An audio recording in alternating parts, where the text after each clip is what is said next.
radio for the masses. Headline edition, July 8, 1947. The Army Air Forces has announced that a flying disc has been found and is now in the possession of the Army. If the game is rigged, change the game. Game changer. I occasionally think how quickly our differences worldwide would vanish if we were facing an alien threat from outside this world. This is Fade to Black with your host, Jimmy Church, on the Game Changer Radio Network and KGRA, the Global Radio Alliance.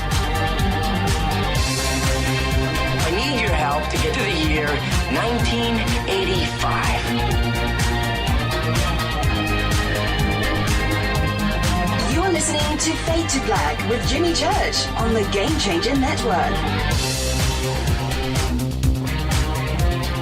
Welcome. Fade to Black.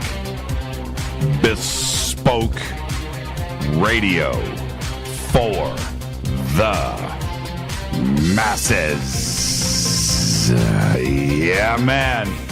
Here we go. Been waiting for this night. Today's Wednesday, June 27th, 2018.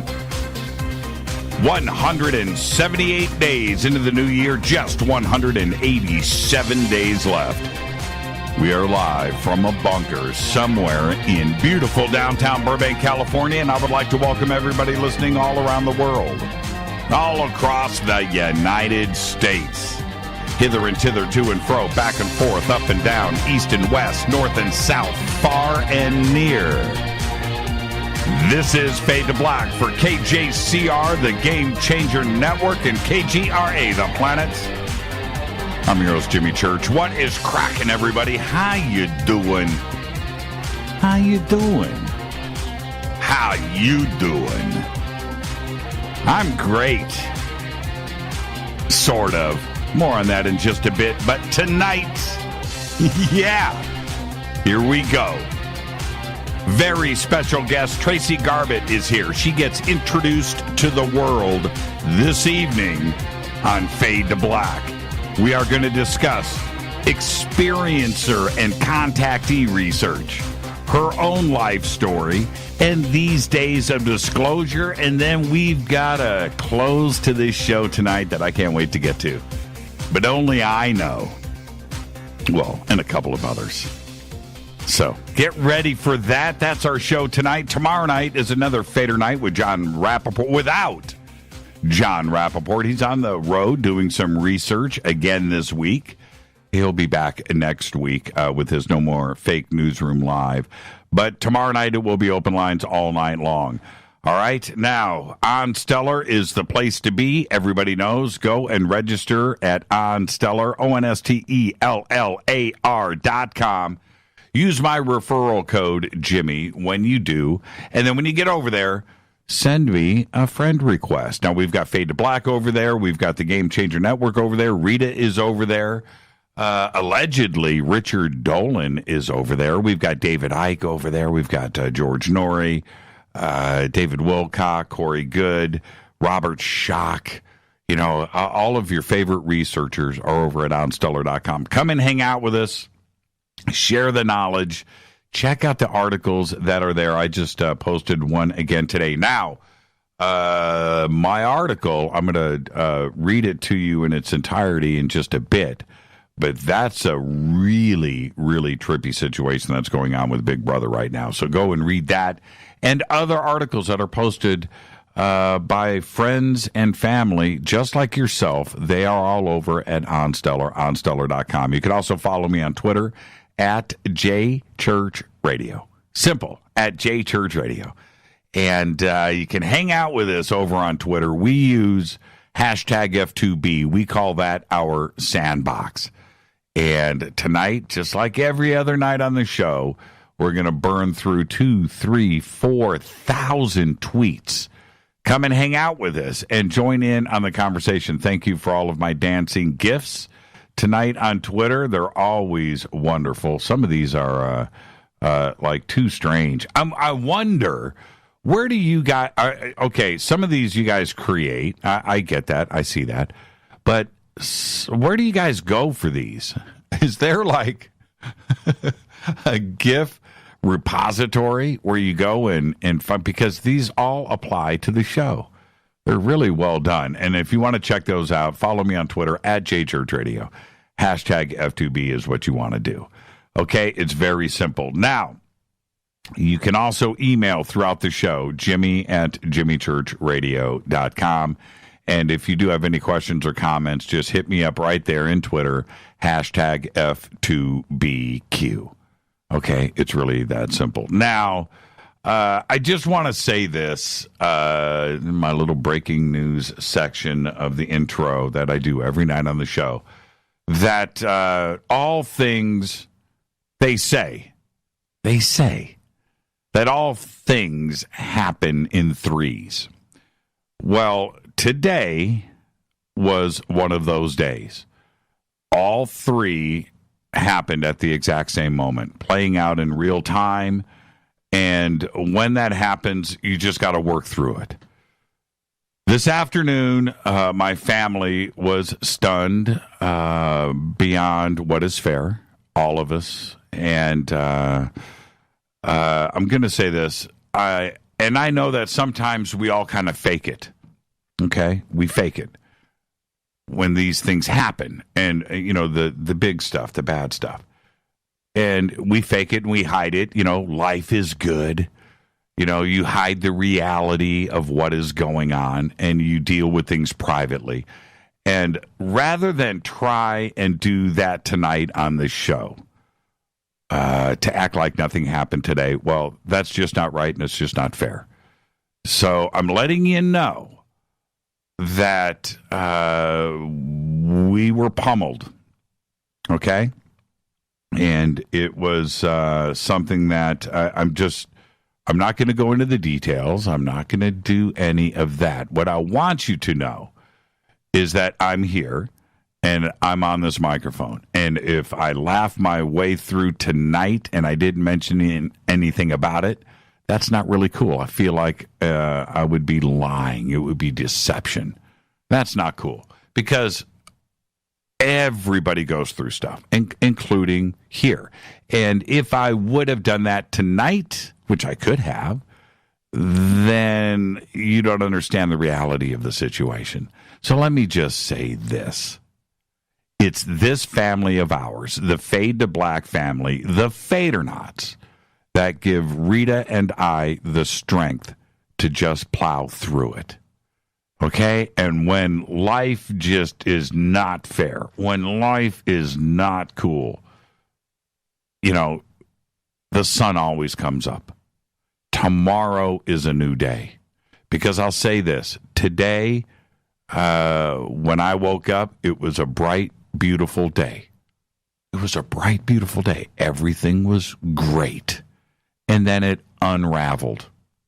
And it unraveled very quickly. And the thought of not doing the show tonight is not cool. The thought of doing the show tonight and not mentioning this is not cool. So what do? Well, you know what? It's this audience and this family that allows us to just do it and get things done. Because when life is not fair, you've got to punch back. That's what you have to do. Okay? All right? So are you with me? Are you with me? I know that you are. So I am going to laugh. I'm going to have the best show that we've ever had tonight. Tracey Garbutt is here. I am so excited about this. And it's what I need. And then, after the show tonight, I had said to Rita, it's going to be a great show. But after the show tonight, I am getting junk food. I'm getting junk food. And I went down the list of what I'm going to do after this show. Because that's how I'm going to deal with it. All right? Okay. All right. Let's move on. Let's move on. I want to thank all of you, every single one of you, for being here for us. Okay? All right. Don't forget to sign up for our Soul Tech Gathering, where our family is going to get together up at ECETI Ranch this August 9th through the 12th. Let's go to SoulTechGathering.com. We've got the most amazing weekend lined up for all of you. We're going to be teaching all weekend long. We're going to create those memories and friendships that are going to last an entire lifetime. Come and join us up there. I've invited Corey Good to be our special guest, my friend, my guest, all weekend hanging out with you. We're going to do night watches. We're going to be teaching. We've got classrooms set up. We're going to have James Gilliland, Jason Quitt, Matthew Ryan, Michaela Sheldon, Teresa Yanaris, Holly Marie, Mary Gabrielle, John Lund, Dana Harvey, Billy Carson, Laura Cantu, Christine Contini, all at one place to hang out with all of you. SoulTechGathering.com. Go and get your tickets now. It's about to sell out. And I know I keep giving you this warning, but it's about to go down. Okay, so go if you've delayed for whatever reason, go and take care of business now. SoulTechGathering.com. Then a week later, I'll be August 17th through the 19th. I'll be in Loveland, Colorado at Dimensions of Disclosure with Corey Good, David Wilcock, Emery Smith, Teresa Yanaris, Gerald O'Donnell, Jordan Sather, and 20 other speakers and presenters. Tickets and information, dimensionsofdisclosure.com. All right, and when you go over to jimmychurchradio.com, don't forget to subscribe to our podcast. We have over 875 archive shows, custom apps, Apple, Android, all platforms, just $2 per month. Just go to jimmychurchradio.com, click on that podcast banner. And you can also become a Fadernaut, an official Fadernaut. Be a part of this family. Just go to our membership section where you will get the bunker cam. You can also get commercial-free downloadable archives. And if you become a game changer, you get all that Fade to Black gear, okay? Autograph hats, T-shirts, and you get a private email to me. It's all right there in our membership section on the site. And don't forget, all of our wonderful sponsors here that are a part of this Fadernaut family, the Fade to Black family, and I'm talking about Life Change Tea, GetTheTea.com, River Moon Coffee, makers of the Fade to Black blend, Ancient Life Oil, Sacred Skulls, Numana Food Storage, and, of course, Bearing Optics. They all support this show. They are sponsors of this show. And go and click on the banners. They are absolutely wonderful, the best products, and they've been with us forever. That's how we broadcast every single night. With that, let's get this show cracking. Happy birthday to today, J.J. Abrams, 52 years old, right? Star Wars, Star Trek, Fringe, Lost, Super 8, right? Moonshot, and how about a time travel series, 11/22/63? Did you guys see that? It was I don't know. I can't remember how many parts it was, but it was absolutely amazing. 11/22/63. J.J. Abrams is clearly in our corner. He's 52 today. Happy birthday, J.J. Abrams. Okay. On this day in history, in 1829, it went down. In Genoa, Italy, English scientist James Smithson dies after a long illness, leaving behind a will with a very peculiar footnote. In his will, he said, in the event that his only nephew died without any heirs, Smithson decreed that the whole of his estate would go to the United States of America to found at Washington under the name of the Smithsonian Institution, an establishment for the increase and diffusion of knowledge. Smithson's curious bequest to a country that he had never visited aroused significant attentions on both sides of the Atlantic and continues to this day. It happened on this day, OTD, in 1829. Fader fact. Here you go. A tomato plant was found on the volcanic island Surtsey off the southern coast of Iceland. It had grown from the feces of a scientist that took a dump. It's a fact or fact. It's vetted. It really happened. You should go look at Surtsey is Surtsey. Go look at it. Google Maps, right there, southern coast of Iceland, the middle of the frozen Atlantic Ocean on a volcanic island. A tomato plant was found. Yeah. How did it get there? Well, I just told you. Go look at it. There's nothing on that island except for a volcano and a tomato plant. The tomato plant was removed, by the way. It was bagged and tagged. Tonight, Tracey Garbutt is here. Yes, I'm going to introduce her to you and the world tonight. And her story, her education, her life is an amazing one. And we're going to discuss experiencer and contactee research. We're going to discuss her life story, how she got here, and how all of it is affected by these days of disclosure. Then we're going to close out the show with another special guest. But you're going to have to wait. It's going to be amazing. Tomorrow night is another Fader night without John Rappaport and his No More Fake Newsroom Live, but we will have open lines all night long. Now, I posted an article. You have to excuse me. I'm working through this, okay? I need you guys to work through this with me. There you go. A couple of weeks ago,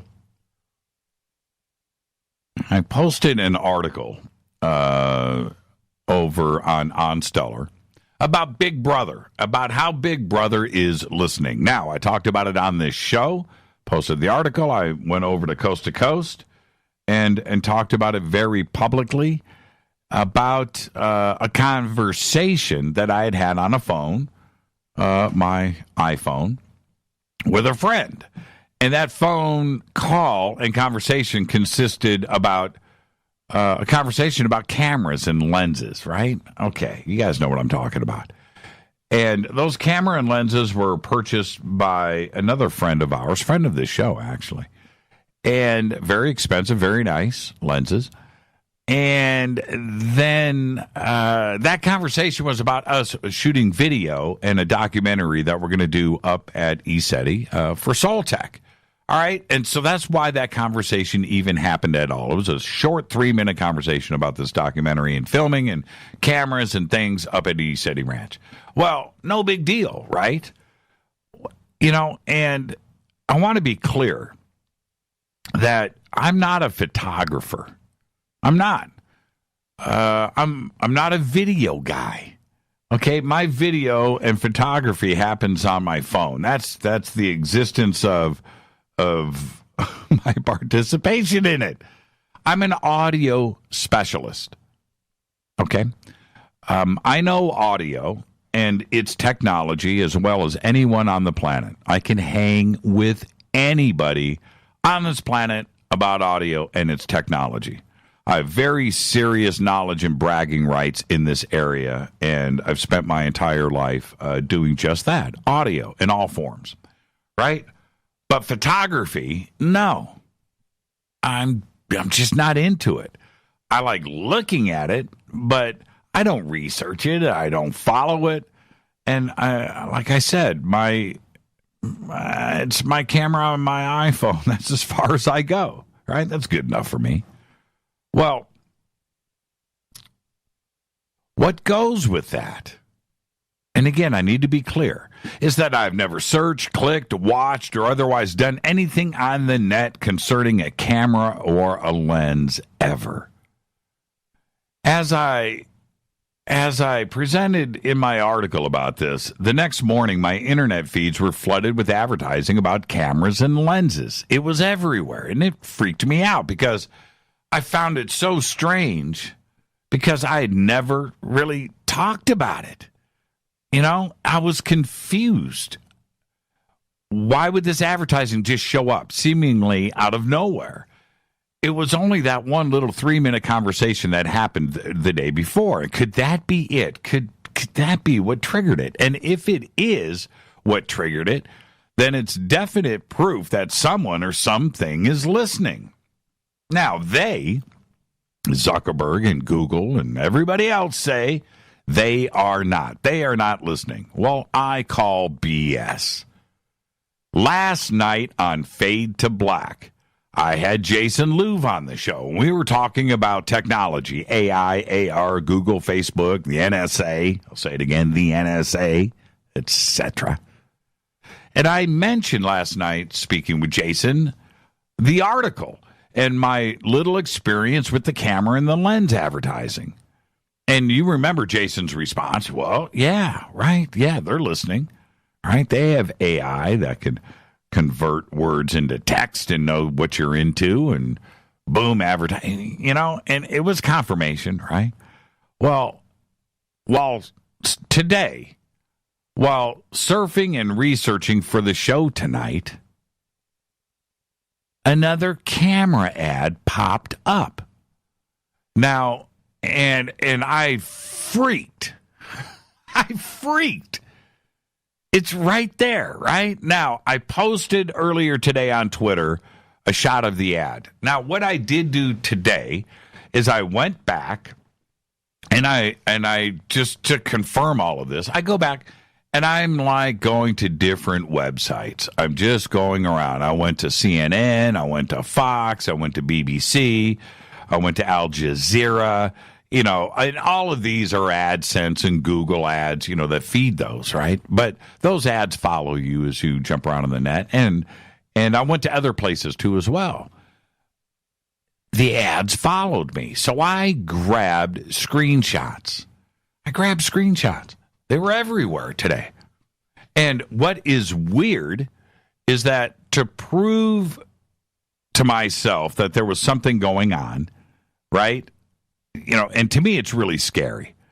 But to prove to myself that I'm not bonkers, I haven't clicked on any of the advertising. Haven't done it since it happened 2 weeks ago through to today. And I still haven't, right? I haven't done any searches. I haven't done anything camera or camera related. Nothing. I didn't want to trigger any bots. And the ads kind of went away, and I kind of forgot about it until last night, right? When I did that little mention to Jason about how this could be pulled off. But today, like magic, I've got cameras and lenses on my net, and it's not cool. Now, this is the deal. I'm going to figure this out. I'm going to get to the bottom of it.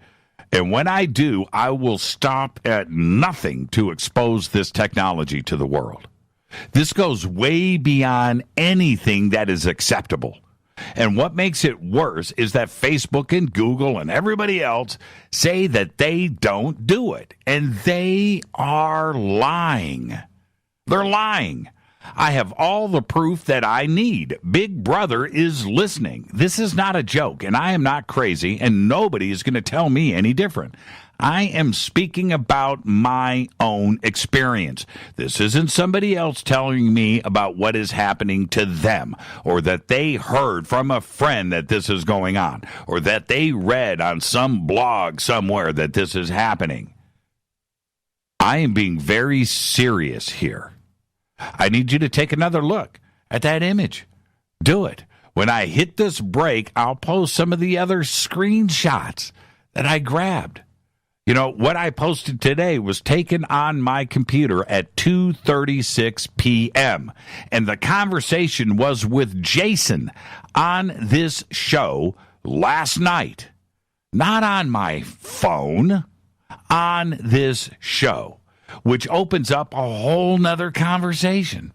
Think about what I am saying. Phones, I guess we're forced to get it. Okay, they're listening. Whether it's a phone conversation or you're surfing, they are listening. It doesn't matter if it's Android or iPhone, they are listening. I've heard that Facebook and Facebook Messenger, if it's installed on your phone, Messenger is there by default. You can turn it off, but you can't uninstall it, right? So there's that part. We have Siri. That microphone is always on. So phones, I get it. Smart TVs, again, understood. The Internet of Things around your house, ditto with that too. But this was live on the show last night. That is freaking me out. And again, we have various VPNs and things that we run with IP protocols, and we hide things, and we have to. I'm always running from hackers and people that want to bring this show down. The amount of attempts per day on our servers and my email servers, attempts per day at passwords, number in the thousands. And it's not any one person. It's a variety of attacks. So we are very protective here. So that's another layer of weirdness for me. I haven't clicked. You need to understand, I haven't clicked, searched. I've only thought about and spoken about this. And last night it was live on the show. It wasn't on my phone. I am just blown away. So now that I know, I am convinced, I have the proof, that's it. I know that this is going on. How, what, when, where, and what the technology is, I am going to find out. What Zuckerberg said last month in Washington, D.C. was clearly a lie and not the truth.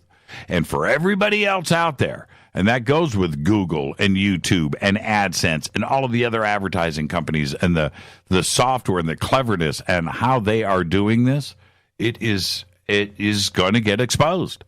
I will find out. And I am going to just scream to the world, and I will make sure that it is exposed. There's something going on. And again, to be clear, if I was told that it is happening and they are doing it, no harm, no foul. We know that it's going on. If you are going to say that you're not doing it and it is happening, then you're trying to make a sucker out of me, all of you, and the people on this planet. You're clearly lying. And that's the uncool part. And I want to catch him. I want to catch him in that lie. I know something is going on. This is Fade to Black. I'm your host, Jimmy Church. Tonight, Tracey Garbutt is here. This is going to be a conversation and a show that you are going to remember for a very long time. I'm very excited about this. And this is clearly not the last time she's going to be on this show.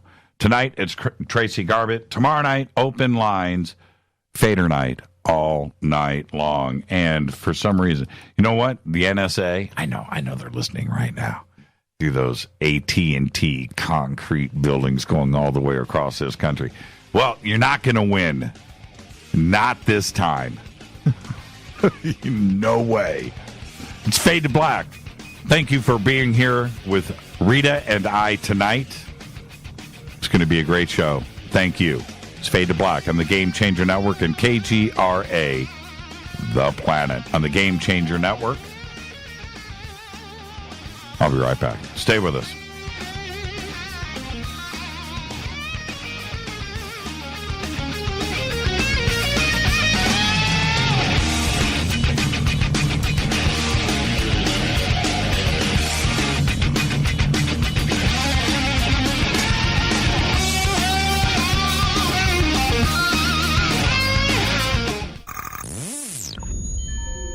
You're listening to Jimmy Church, Fade to Black. Fade to Black will now pause for alien identification. The station that talks the net. KGRA Radio. When you take the beans from Central America with dashes of Indonesian and African mixed in and then roast it to the dark side of Fade to Black, you create the ultimate brew of fringe. Introducing the Fade to Black blend from Rivermoon Coffee. Yes, Rivermoon's darkest customized roast was created for the love of Fade to Black. The alchemy of masterful roasting and smoking the beans is in every sip of this full-bodied, dark Java. I need my coffee dark, deep, with distinct bittersweet chocolate highlights, just like the bunker. Leaning further into the darkness of the roast is Fade to Black Blend from River Moon Coffee. Just click on the banner at jimmychurchradio.com and use the promo code F2BBLEND for 15% off of your order today. Go Beckley Teppy. What can I say about the most popular tea on the internet? And what do customers say about Life Change Tea at GetTheTea.com? A lot. But by federal law, we at GetTheTea.com cannot make claims to how this product can enhance your health. We cannot even post our testimonies without being in compliance. So how do we get past the hump? Try our products at GetTheTea.com and see for yourself. You can send us a testimony, but we just can't post it. Bummer. Our products are GMO-free and organic. We pride ourselves in being the best we can be, and we urge you to take charge of your health. We're 11 years strong, and many of our customers have shared their successes with friends and family. Protect your colon. Log on to GetTheTea.com. That's GetTheTea.com. GetTheTea.com. GetTheTea.com. 9 out of 10 geneticists agree. Fade to Black is not your father's radio show on the Game Changer Radio Network and KGRA, The Planet. Win big with KGRA this summer. Tickets and hotel accommodations to the biggest conferences, autographed books and DVDs, chances to win all-inclusive conference cruises, and private dinners with your favorite KGRA hosts. Click the contest tab at KGRAradio.com for your chance to win big this summer. Your contact for the best alternative talk radio on the planet. KGRAradio.com. Hi, this is Rob Reiner from Anvil, and you're listening to JimmyChurchRadio.com. What's up? I'm Chris. What up? This is Kyle Massey, and you're listening to Jimmy Church Radio.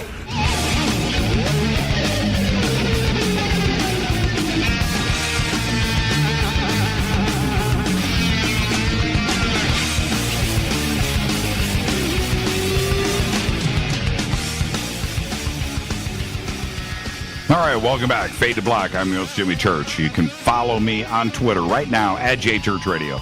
Come over and hang out, join in on the conversations. We have both chat rooms open tonight, too, as well. You can hang out there. Hashtag F2B is the sandbox. Tomorrow night is open lines all night long. John Rappaport is on the road doing some research.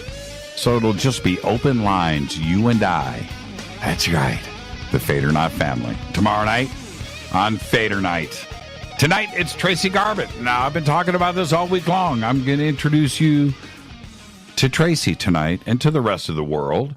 Tracey earned her bachelor's degree in psychology and international studies at the University of South Florida, St. Petersburg. In 2016, she founded and served as president for Big Sisters of Psychology, becoming a widely recognized leader who inspired many students on their self-journey discovery. Now, Tracey is a professionally trained remote viewer whose work has been evaluated by several leading figures in the field, including Paul Elder and Skip Atwater. Many of her remote views have been regarded as exceptional, including a striking example of accurately perceiving a location 2,600 miles away through the eyes and sense organs of another person. Tracey has also had a number of direct contact experiences with apparent non-human intelligences, all of which she has carefully recorded, and one of which occurred while present with another witness, and we will discuss this tonight too as well. She views her contact experiences and her work on remote viewing as an outgrowth and extension of her lifelong spiritual and philosophical endeavors. These include extensive training at the renowned Monroe Institute in Virginia, as well as the Ramtha School of Enlightenment. And I would like to welcome for the first time to Fade to Black, Tracey Garbutt. Tracey, good evening. How are you? Hi, Jimmy. I'm great. Thanks so much for having me on. Tracey, you get the first-time guest disclaimer tonight. I know. Right? Yes, so it's true. Let's I know you've been looking forward to it, so let's just get it out of the way. All right. It's just you and I sitting on my couch having a conversation as friends. Where the conversation starts, it starts. Where it ends. But we're going to end as friends. There you go. You ready? Sounds good. Yeah, let's do it. So excited. And there's a few things that I kind of want to get out of the way.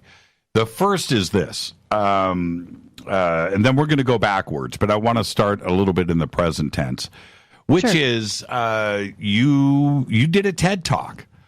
And and everybody can go and look that up now if you wish. I didn't advertise that in advance, but you did a TED Talk, and which I thought was quite amazing. But the audience, and this is what is the fascinating part, the audience has no idea about remote viewing or ET or Experiencer, and they don't have any idea. And my point is this. You never know who you are going to meet, who you walk past during the day or see at a TED Talk that could be an experiencer. They come in all sizes, shapes, and flavors, don't they? Oh, God, that is so true. That is so true. I think about that when I get on planes. And, sometimes you talk to the person beside you and sometimes you don't. And I think sometimes, that person could be a contactee or that person could have gone through something so unusual. Every once in a while, I'll, think this and I'll get up the nerve to ask them and sort of dig in. And, and sometimes you don't. But you're so right. You just never know what's going on in people's lives. And the way that you are perceived. I mean, for instance, you get up there at your TED Talk, right? And you go, now, before I get started, I remote view and I think I've met E.T. Let's continue. Now, right, the perception is immediately changed for you. Is that fair?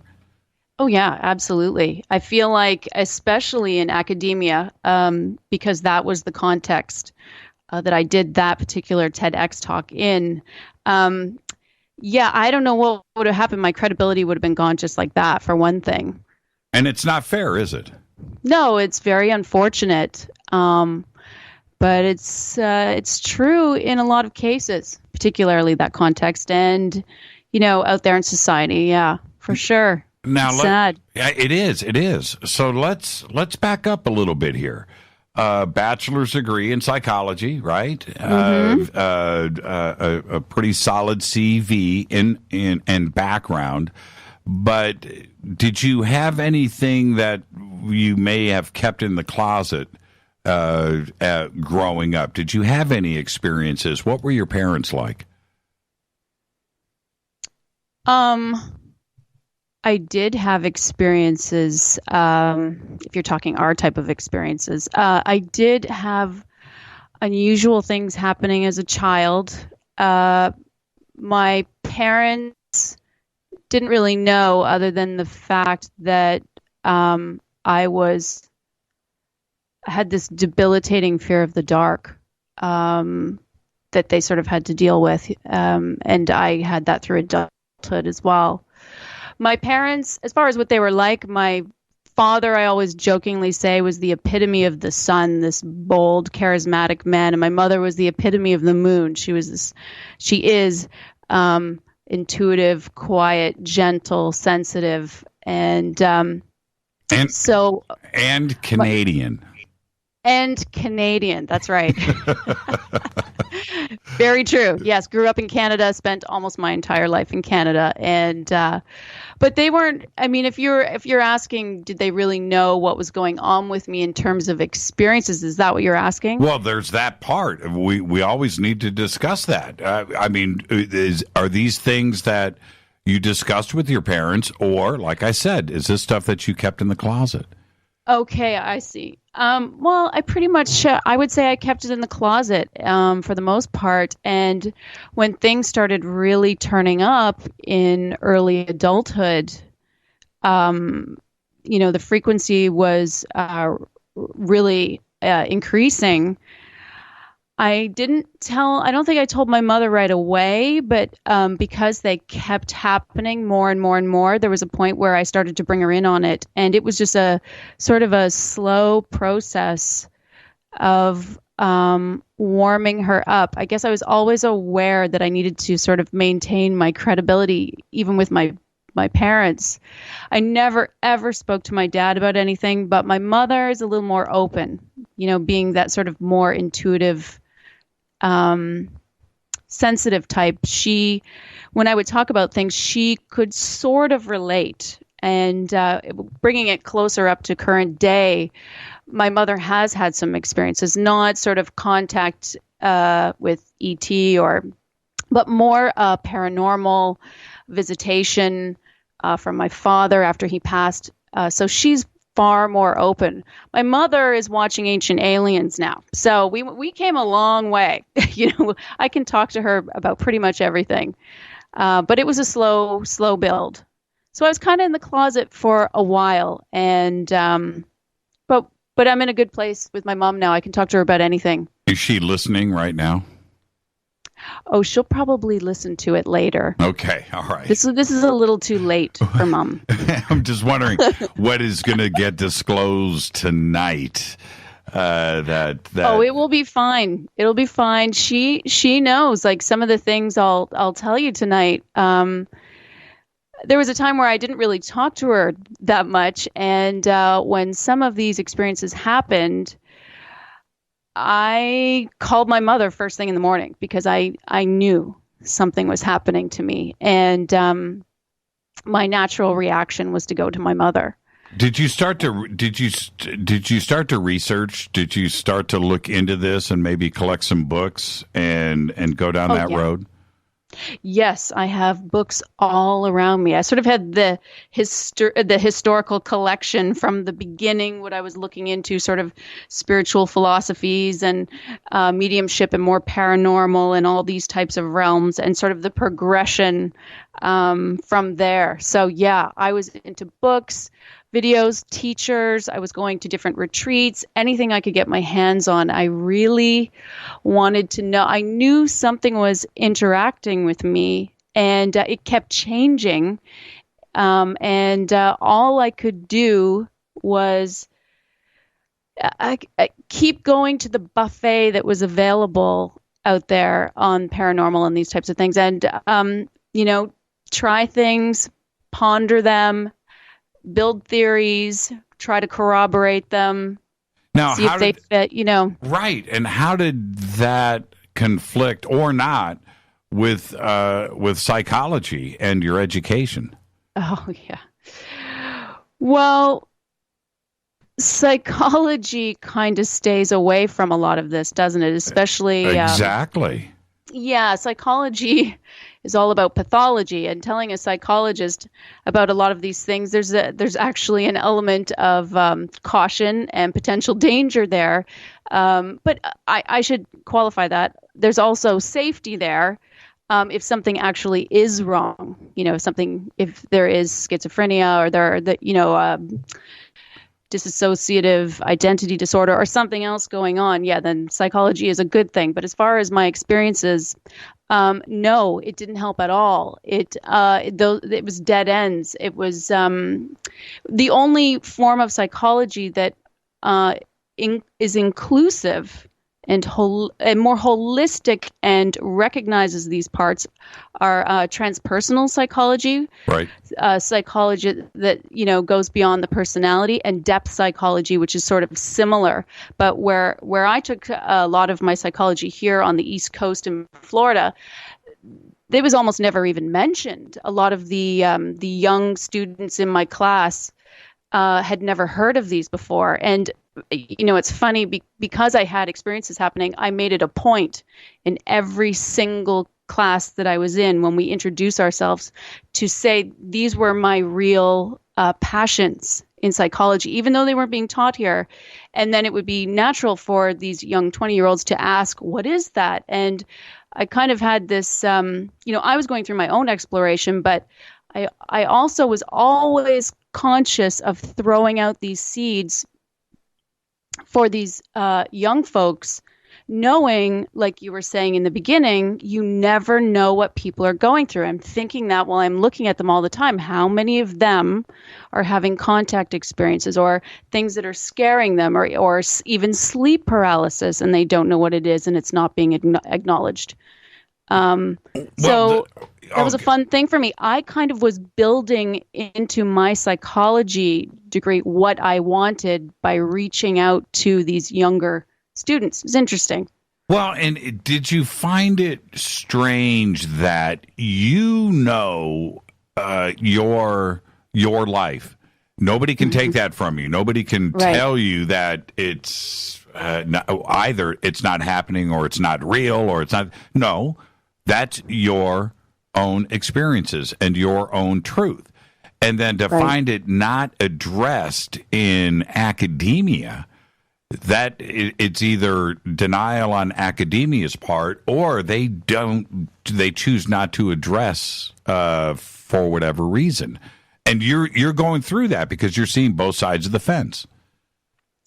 Yeah, it's very frustrating. I mean, the closest you can get to it, there is a little bit, psychology of religion had a chapter on mysticism, and it would, sort of dabble slightly. But yes, it was very, very frustrating. And, I can tell you a story later on, but the school flat out rejected something I was doing in my own organization as soon as the word UFO came up. Right. So, yeah. Yeah, there isn't a chapter on UFO contactees in Psychology 101, a primer. No, I don't think that happens. And I understand that. And then what I wanted to ask you next is the experiences that you were going through up to that point. I'm talking about college. Were they physical?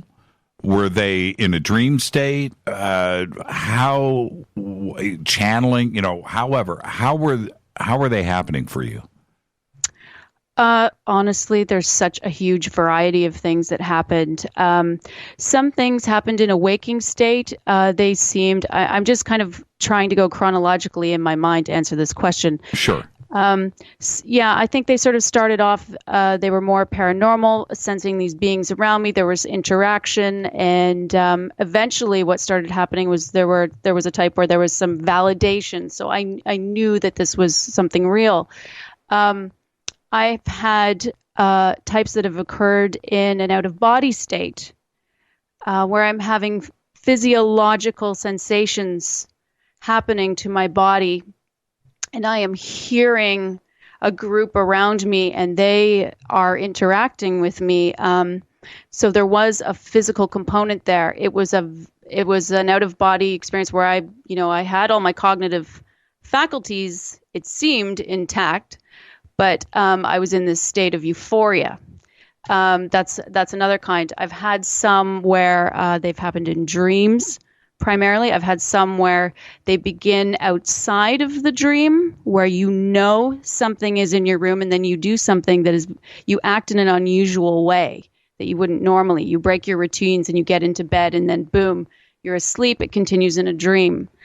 I've had a fully conscious situation where a being appeared with a witness. I have had, so there's a real mix dream, and then there's the kind that I'm sure many of us have had where we're kind of in that in between state, hypnagogic state, when we are we're starting to wake up and something occurs in our room. This could be in the middle of the night, or for me, for some reason, this was happening in the morning. When I'm about to wake up, I'm super close, and I couldn't see them, but I could hear them perfectly talking over top of me. So there's such a range going on. Now, then, and I find all of that interesting, and the audience is listening, and they're going down the check boxes. Yep, that happened to me. Yep, that happened. I'm sure, yeah. Right. And I'm doing it myself right here. Yeah. So, I read, I collected, I went out and did everything that I could to read. What were some of the books that you went and researched and read? I mean, an Interrupted Journey or Betty Andreessen? Did you go back to some of the early John Mack stuff? What did you go and find? Well, let's see. To be honest, I did dabble in some of that. In the beginning, when it was more paranormal, I was dabbling in those realms, and I was always going to experiential teachers because I wanted to learn from them, and I also wanted to build a framework and try and feel safe with what was going on. Just trying to think what else. I went into the Newton stuff. I went into some channeling stuff. I went into the Seth books. Hold on, Tracey. Hold on. That was one of the great comments I've heard anybody say. You were trying to feel safe. Yeah, I was, and I'm sure a lot of other people were too, trying to feel safe, and trying to build a framework, because I mean, something is interacting with us. We don't know if it's coming from another dimension. I mean, at the time I wasn't even thinking about dimensions or anything like that. All I knew is something was interacting with me, so I had no control over my life. I had no people that I could talk to. What do you do? This is quite an interesting time in a person's life, and yeah, I know all these people listening have gone through this as well. But we're trying to build a framework of control that makes us feel safe and allows us to carry on, because we're bracing. We have to prepare for what's going to happen in the future, and it has changed over time. So yeah, trying to feel safe is a big deal. And as you started to not only seek out guidance and other teachers and stuff and read about this, were you finding some parallels and connection between your own experiences and what others were having out there, which showed you that maybe you're just not plain nuts, which is something that had to go through your mind many times? Yeah, I mean, it was a slow build again through mediumship at the very beginning and the paranormal. But yeah, I did start to find other people. I did start to realize it was happening to others. It felt so good. Honestly, it feels so good to find other people. It's so good to find groups. It's so good to find teachers. And even when they don't fully resonate with you, or, it's still good to go through that and take what you need to help the ego feel safe. That's right. So, yeah, it's important. And what does it do for you? One, as a psychology major, first off, and second, when you're looking at the status quo, where that picture and that dogma that is painted for the world, that everything is quite normal. There's nothing else to see here. Just move on, right? Live your life. Yeah. Buy, consume, and work, right? Just do your thing. Yeah. And surely that's the opposite, right? That is not the case. Now you know that the world is not what it seems. Right. The consensus reality that we grew up conditioned in and socialized in is not what it appears. It's not what it appears. And so we aren't living in the paradigm that we thought we were. And how do we reconcile that? Now, did you ever, we're going to head towards a break here in about 3 minutes. Did you ever find a teacher or a professor in school that you could confide in that maybe understood this, where you were? No, I did actually, but I didn't so much in psychology. The international studies part of my degree, I did that through the lens of a lot of anthropology or world religion and this type of thing. There was a professor in medical anthropology that studies tribes around the world as it pertains to medicine and compares it to the Western world. And she was amazing. She, because all of these tribes around the world, this is normal, commonplace. Right.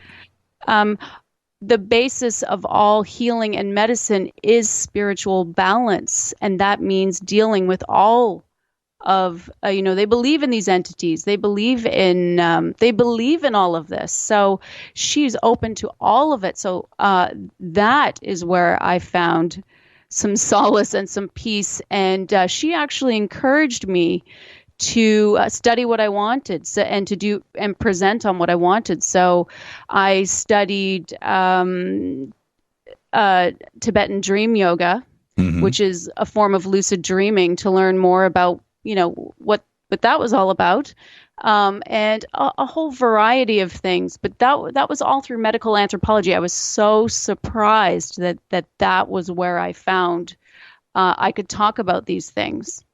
And but yeah, and so today, and when we come back, we're going to focus on a couple of your experiences, and I want to discuss remote viewing too as well. But today, how comfortable now are you, with yourself when you hear about these other experiences or have these sightings, or how comfortable are you? I'll tell you how comfortable I am. I often have said, just see how far you can push me. I am so comfortable. I am so comfortable because of what has happened to me. I will throw myself out there for anyone who, needs to talk about these things. I've done a lot of exploring. I've spent many years reconciling this. I have had a lot happen. So I feel very solid and stable. I would say I've done enough research and gone through enough that my ego feels safe and my framework feels good and stable. So, so I'm not questioning myself anymore. I'm not doubting myself. I know what happened, and I feel good about it now. So. And when you go to, we've got about 1 minute. When you go to conferences and you walk around, you don't even have to say anything. I'm saying when you walk around and you're with others, is it like the most comfortable, coolest thing that you could possibly experience? Oh, yeah, it is. I just want to say the very first time I went to a UFO conference, I came away saying, these were some of the most open-hearted people I'd ever met. I just thought it was not even close to some of the other paranormal ones. I just thought these people have had something so fantastic, changed their whole worldview.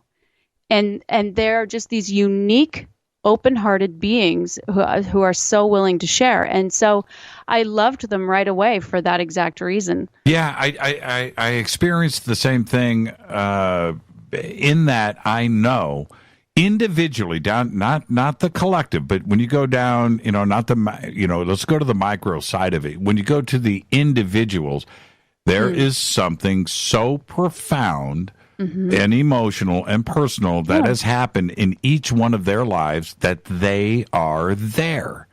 And that's what I find to be the most remarkable, and that's what I respect the most. Yeah, I love that. One of my favorite things was always sitting down at a table, filled with all strangers, because I used to go to them by myself always. Right. And just saying, what brought you here? Yeah, I do it all the time. No. Yeah, I love that. And people who were shy, who were going, I always said, never assume. Always ask that of the person beside you. You won't believe what's going on in that person's world, and they're just being quiet about it. So ask them. Yeah, that's my favorite thing. So why are you here, bro?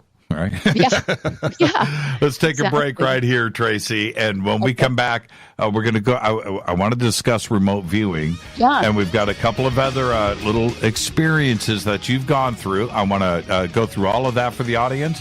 Tonight, I'm introducing Tracey Garbutt to you. This is Fade to Black. I'm your host, Jimmy Church. More with Tracey right after this short break. Stay with us.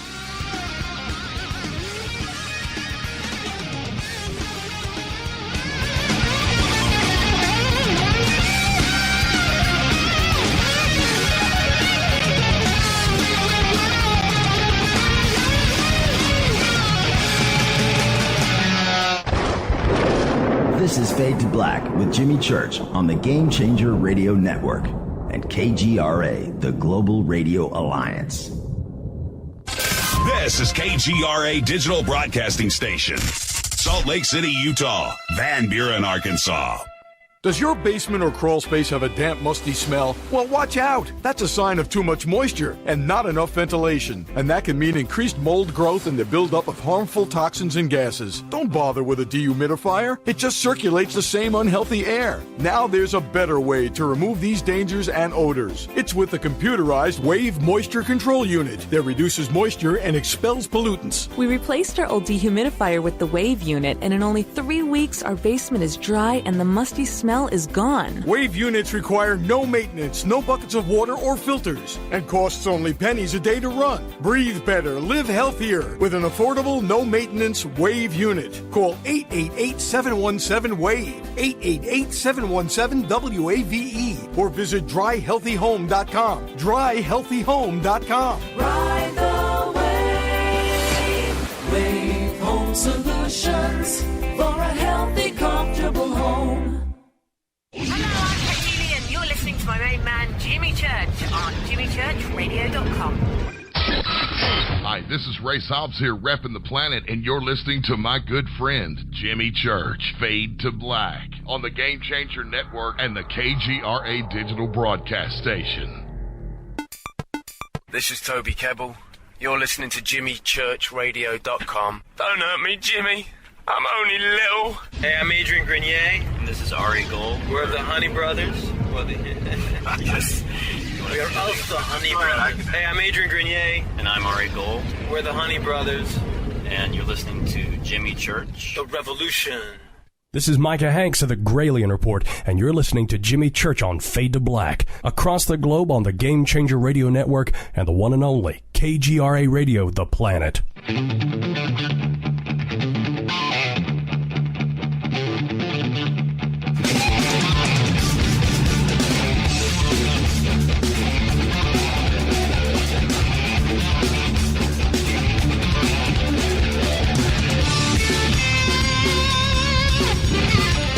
All right, welcome back. Fade to Black. I'm your host, Jimmy Church.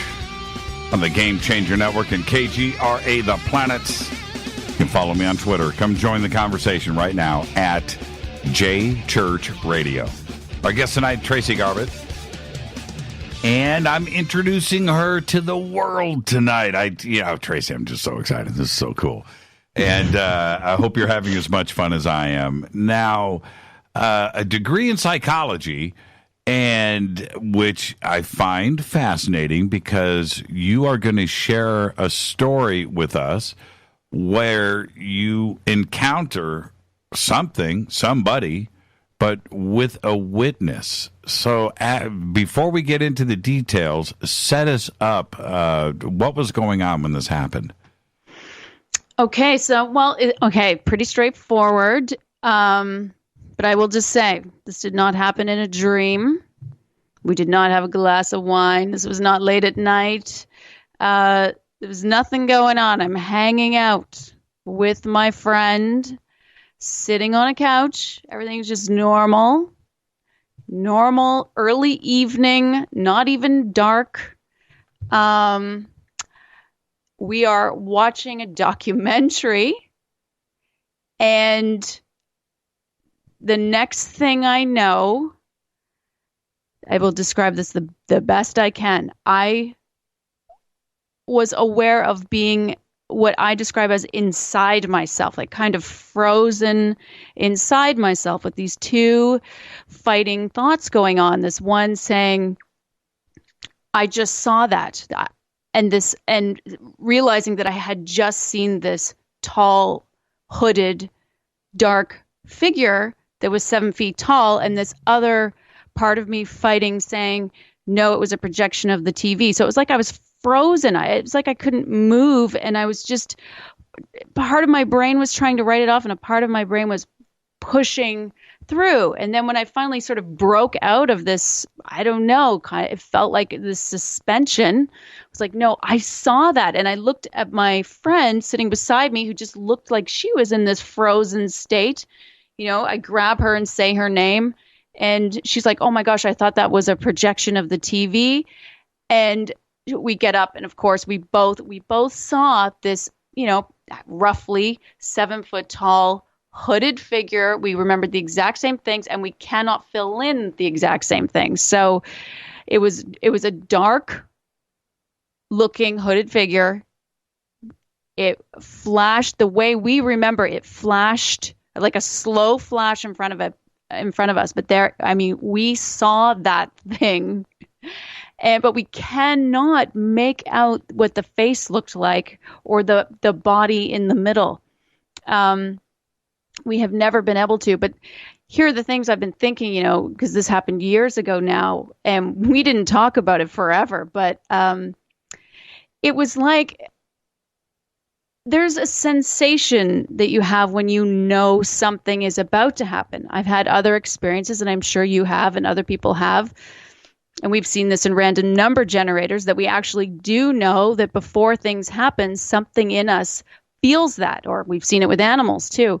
The sense with this for me is that we came to at the end of an experience. I felt like I was coming out of something.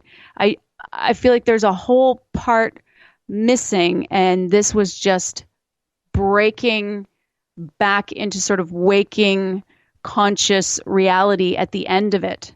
So this was the conscious encounter I had with a witness. Well, okay, a couple of questions really quick. Sure, this is pretty amazing. How far away from you?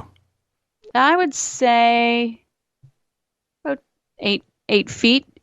Yeah, about 8 feet, roughly. Too close, actually. Okay, so yeah. And you said that you were watching a documentary. So was this to the left or to the right of the television? No, this is another thing. It was perfectly in our line of vision, perfectly, which tells me, I don't know for sure, I'm speculating, of course, but that makes me think, if these uber intelligent beings have all the choices of what they can do and what they can leave us with, that tells me there's some sort of intention for us to see it, the fact that it was so directly in between us and the TV. That's just my own interpretation and hers. But you know how crazy this sounds? This is amazing. Yeah, I do. To go through this. Okay, so and so I'm understanding here. Little recap. You go, you phase out, right? You go through this thing, maybe some butterflies in the stomach, an event is about to happen, and then directly in front of you, 8 feet out in front of you, between you and the television, this 7 foot being appears in front of you. Yeah, that's right. And what the craziest thing is, but it's common, we now know in this realm of things, we didn't talk about this forever, and then when we finally did start talking about it a couple years ago, it's a perfect setup for hypnotic regression, and I'm open to it. She's open to it. I've intended to do it, but I just never do it. It's really funny. It's this thing that keeps pushing away, and she's often said to me, if I didn't have you, my brain feels like it would have just pushed it away to a place where it doesn't even exist. Yeah. And that's true. That's why I feel so lucky that we have each other. We keep coming back to that. No, that was there. That thing was there. Yeah, look, I'll give you my advice. No regression. Yeah. Regression? You don't want to know. Have you done regression? No, and I don't want to know. I don't want to know. You don't want to know? Well, okay, let me tell you this. Let me say this. And this is something we do in remote viewing and we can talk about later, but very used to, probing yourself for questions. So one would be if there was a scale of what was the residual feeling that you had? Was it on negative to neutral to positive? And both of us said it was sort of sat on the scale between neutral to positive. There was no. Now that could just be cognitive hijacking. I realize that's absolutely a possibility, but I don't know. Sometimes you just have a feeling about things, and I could be wrong, but it is one that I do intend to dig into at some point. Well, I would like to. We'll see. But. Okay. Could you? I'll help you with that decision right now. Could you see?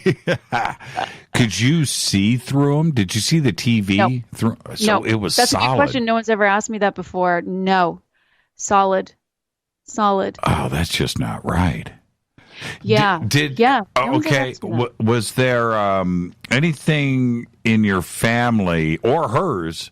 Did anybody just recently pass away? Was there anything like that? Oh, no. Before this, I had such a long history of that type of visitation. Mm-hmm. And I got to say, there is a completely different feel of this. Right. Nobody had passed away, and I have had experiences with that. There is this different feel in the intent. This is my interpretation that it was more businessy. More business isn't even the right word. Just serious. Yeah, deliberate. Yeah. Serious and deliberate. Right, yeah. right. It was done for you and for her too as well. Yeah. And, we often have wondered did it occur because, was there some significance of the two of us being together? Because we don't get together very often. Maybe there wasn't. We could be reading into it, but it's a fair question. How long was he there? I'm saying he, I'm assuming. Yeah, I know. We really don't know. We would just be speculating. I honestly believe that was a trace left. Yeah, it could be. Well, you know what? Yeah, everything is speculation. We could theorize all day long, but yeah, we could. But that's my feeling is that that was sort of a trace image of a larger experience. I wasn't sure about that before, but I've reflected on it a lot in the last year, and I do think that was a larger experience. So that's just my. It could be so many different things. It could be like some crazy. Interdimensional parallel world colliding thing. Right. It just phased in and phased out, and yeah, I know. It could be, there's ET, there's other, but could it even be, us in another dimension? Could it be future selves, other selves, simultaneous selves? There's so many possibilities. You guys weren't doing Ouija earlier in the night, were you? No. Okay. No. Right, the last time I did that, I was 11 at my birthday party, and every kid went screaming, left screaming from my house, and I never touched anything like that till way later. Even when my experiences started really reemerging in early adulthood, I didn't want anyone to say the word psychic to me. I used to keep lights on everywhere. I had radios on all the time because I wanted to block this stuff out. And I finally broke down and pulled out an alternative magazine and found a psychic and said, I don't want a reading. Just tell me what to do. It was like that. I didn't want any of that stuff around me. So yeah, I did. Myself and so many of the listeners right now have gone through the same thing. I did 10 years of lights on and TV on all night. I mean, I didn't know how else to deal with it, but that's the way, and it continues to this day.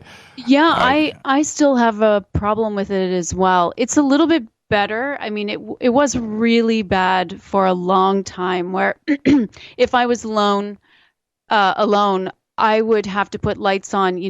There were times where I lived in a house with a basement and different floors, and I've moved a lot, but I would have to have lights on every floor, and still, I would prefer to have somebody with me. Yeah, Rita, it's so funny. I want to leave the lights on downstairs, upstairs, in the house at night, and she forces me to turn them off. And it's like, with somebody with OCD, you don't, you just can't. They're going to do and they're uncomfortable if they can't do what they need to do. And me, I need the lights on. So Rita goes to New York over Christmas with our daughter, Deanna, for a vacation. They're out there for 10 days. I had 10 days of lights on all night. Ooh. 10 days of TV all night long. 10 days and I slept like a baby. Did you? Man. That's the thing for me, too. In the past, whenever my partner at the time has gone away, oh my God, that TV's on all night. I can't sleep at all. I'm backed up in a corner. Sometimes I'll stay on the couch, and then I'll have, of course, the penetration of the TV, whatever's on late, in my dreams. Love it. It's when I finally fall asleep at 4:00 in the morning. Oh, it messes me up. Yeah. It definitely messes me up. So I understand. And I'm sure a lot of people out there do too. It's so funny. And I'm okay with it. See, like Rita just tweet or texted me, "Cry me a river." But so I'll always try to, Rita's turning off the lights, and I'm like, well, let's leave one little one on. She's, why? The dogs need to see in the dark. Whatever. Just try to I've gone convince to her. night lights. Yeah, So yeah, I did that too as well. Night lights everywhere. But only when there's someone else there. If there's no one else there, night lights they're not enough. There's no way. See, everybody, you're normal. Yeah. You're normal. It's normal. Honestly, whatever it takes to make the ego feel safe. But I did do hypnotherapy for that helped reduce it a little bit, I will say. I see, and what I did was probably the wrong thing to do. I studied more, and I went more into it, and in some ways it freaked me. It continued the freak out. It didn't really help, but I also, as I researched, and I recommend this for everybody, just to know that it's happening. You're not the only one. It's happening out there, and it's okay. Well, it's not okay. But it's okay. Yeah. You just find out and try to reach out and talk to. Once I started talking about it, Tracey, I haven't shut up, and I haven't shut up since. But it is. It is really great to have people that you can talk to about it, and it's so wonderful that there's this big group of listeners that, in particular, meet each other at conferences. I've definitely seen that happen at your shows and at the conferences. And I just think it's so important, and we need that. We need each other. Yeah. When what I thought was really fascinating when I started to share some of my experiences on this show, I got to the point where I just don't care anymore, right? I don't care. Yeah. I don't care what people think. What people think about what I have experienced, I don't give a bleep what they care about. I honestly don't care. But what has happened with that is I have people come up to me all the time or call into this show or send me an email that says, you know what, I went through that same exact thing. Can I share it with you? And then I'll get the long email, or I'll get the long phone call. I'll get the great experience in person, and we'll talk through it. And they'll always say the exact same thing over and over again. I've never talked about this before, but you have enabled me. You have empowered me to just go out and talk about it. And what a relief it is. It's a burden that you have just, people are walking around like yourself, Tracey. They walk around with luggage hanging off of them. Serious bags, just, holding them down. Start to cut those. True. Yeah, just start cutting that, and you're not, you're not in a big tank of molasses anymore. You're not being held back. Yeah. So let's talk about remote viewing before we get to the bottom of the hour. For remote viewing, for me, is real. I don't need convincing of that, but I did have something happened 5 years ago with a remote viewer out there, and I just happened to, it was a remote view about me. And I happened to stumble upon this on YouTube when it was like 7 views, right? And it was just a lucky thing, and there it was. But the point is, I watched this remote viewer go through everything, and in the end, open up the envelope. I watched all the drawings and all the development of this. It was like an hour-long remote view with an overhead camera and him drawing, slowly zeroing in on what was the Malibu underwater base. And it was a photograph that I had published on the net with my original article about it. But this remote viewer didn't know. And in the envelope was this image. And that said jimmychurchradio.com on the bottom of the image. So I'm watching this, and when I saw what ended up, how do I want to say that? Resolve. When I saw it resolve and I saw the envelope open, I went, okay, there is... it was validation for me that remote viewing was a real science, but also it was tied to me, and I knew what was actually going on here, and I saw the development of it. Fascinating. For you, for you, how did you get into remote viewing? Well, it's actually part of what I was mentioning before. I was really just trying to make sense of the things that were happening. I was having visions. My sister kind of has dreams. I have visions. They just happen, and, I could just move my head to the side, and there's what I call an overlay, or I would just blink my eyes or shut my eyes, and I would see all of these different things. And I got into remote viewing just to try to build framework and just, figure out what's going on with my mind. It was part of when I felt a little bit safer, a little bit of experimenting. What is this? Why is my mind showing me this? What do I do with this? It was just so random. I would just have all these random things come in, and I just wanted to get some control of it and see, I thought maybe, if this is happening, maybe there's something I'm supposed to do with it. So remote viewing was one way for me to just investigate my own mind, which now I feel is so important. I'm so into that and doing that in many different ways. So, go ahead. No, well, okay. So then you decide to learn. Yeah, I decided to learn. I had a teacher in Canada, Paul Elder, who works for the Monroe Institute, and we did all of these levels. And it is something else. It is something else when you yourself perceive something so far away, so unusual, and you see, for this example, is through somebody else's eyes and all of their senses, what they are experiencing in their environment.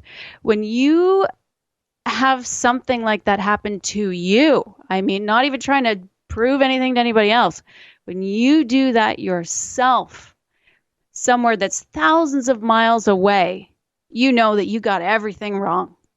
Yeah, totally. And you got everything wrong, and you got to go and you got to reassess reality. Big time. And everybody else does too, for that matter. Yeah. So, yeah, right. Well, help me understand. I think I understand what you're that one that I'm sort of referring to here. Well, we're going to do that, but we're going to hit towards a break, so we can do this when we come back. But I want to understand what you're suggesting here. Sure. You're saying that you're in your remote viewing, and certainly with this one that we're going to talk about, you were in somebody else's POV, in somebody else's point of view, and you are experiencing all of their senses as well, as if it was you that were there.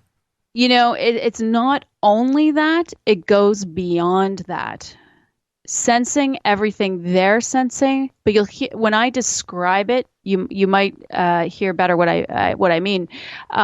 There is a sensory part of it that goes even. It seems to go even beyond that person. Now, but it begins from the point of that person. It's wild. Now, if someone, okay, look, I'm going to go right. I'm going to go there.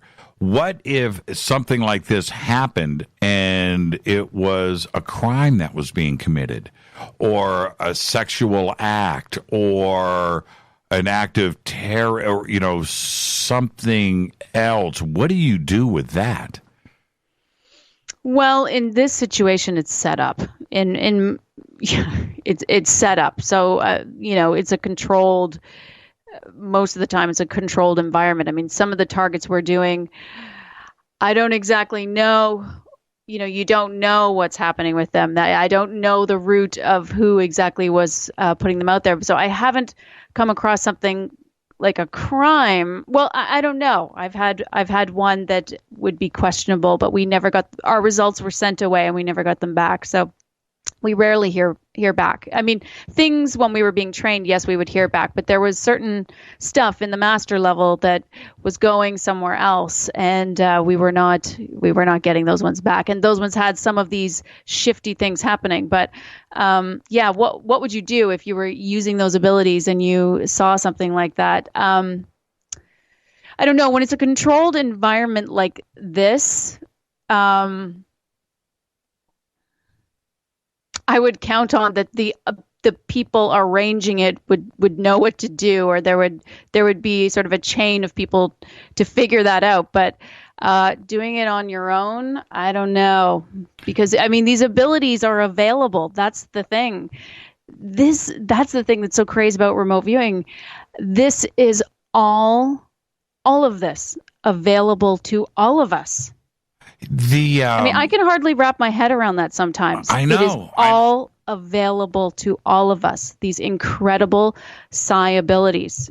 We just don't do it. Yeah, I am going to, up at Soltech, I'm going to go through some remote viewing training that I've been looking forward to this for a very, very long time, and I really want to experience this for myself. Before we head to the break, and we'll talk about the 2,600 miles when we come back, but I wanted to ask you about Ramtha, the School of Enlightenment. Yeah. Did you hang out? Did you hang out with RZ? Jay-Z. Jay-Z, RZ. Did I say RZ? You did say RZ. No, you don't generally, when you go to the school and you're a student, you don't generally get to hang out with her.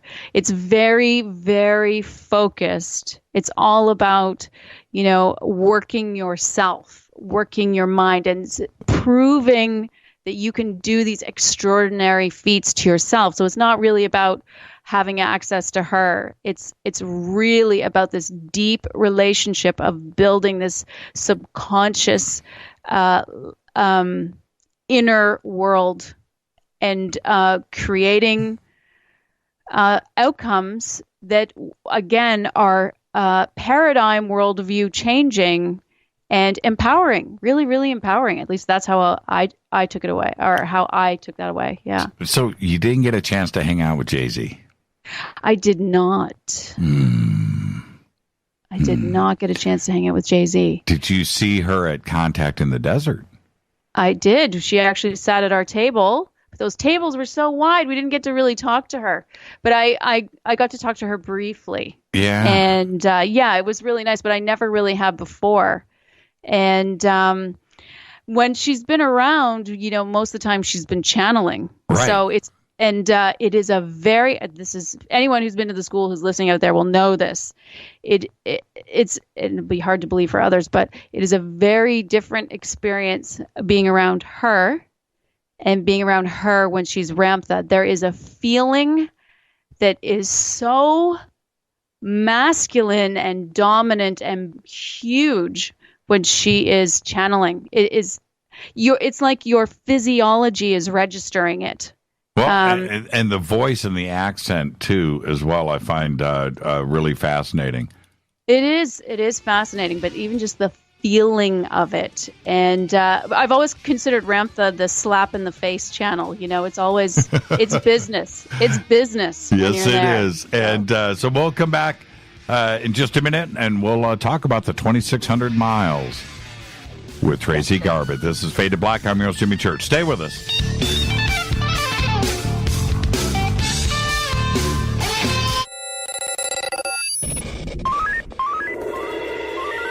Way out here, we listen to Jimmy Church. You're listening to Fade to Black. Always on the edge of the hottest alternative talk. Jimmy Church with Fade to Black. KGRARadio.com. ¿Qué tal, mis amigos? Yo soy Mario Carson, el tiburón, y los invito para que escuchen a mi buen amigo Jimmy Church Radio. ¡Claro que sí!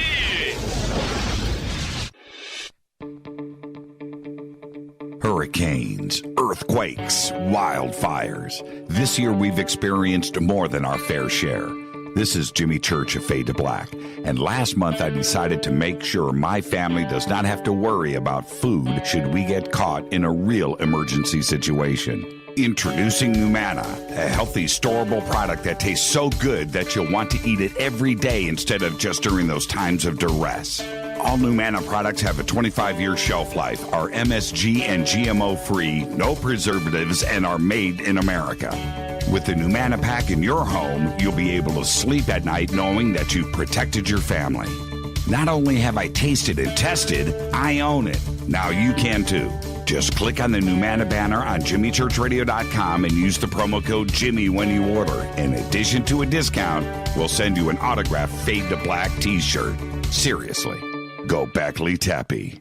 Do you worry a lot? Whether you're a college student, busy professional, parent, or grandparent, ongoing stress and elevated levels of the stress hormone cortisol can rob your memory, your health, and your future. Now you can combat the effects of stress and anxiety while improving your memory and recall at the same time with the dietary supplement Calm and Clever. Studies show that the ingredients in Calm and Clever reduce cortisol by as much as 30% in 1 to 2 weeks. Call 1-800-758-8746 or calmandclever.com. You listen to us, and we listen to you. And so does the CIA. KGRARadio.com. You are listening to Fade to Black with Jimmy Church on the Game Changer Network.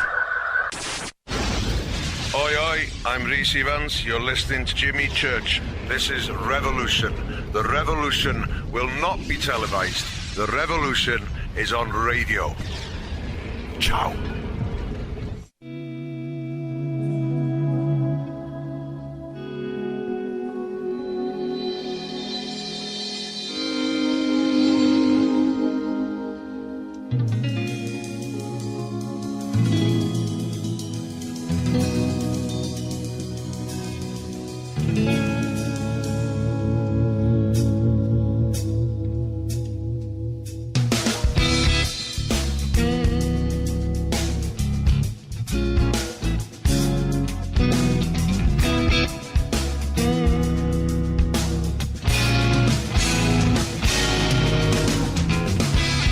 Welcome back. Fade to Black. I'm your host, Jimmy Church. Our guest tonight, Tracey Garbutt.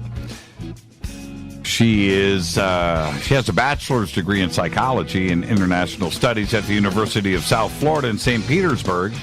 And she's also a professionally trained remote viewer and a lifelong contactee.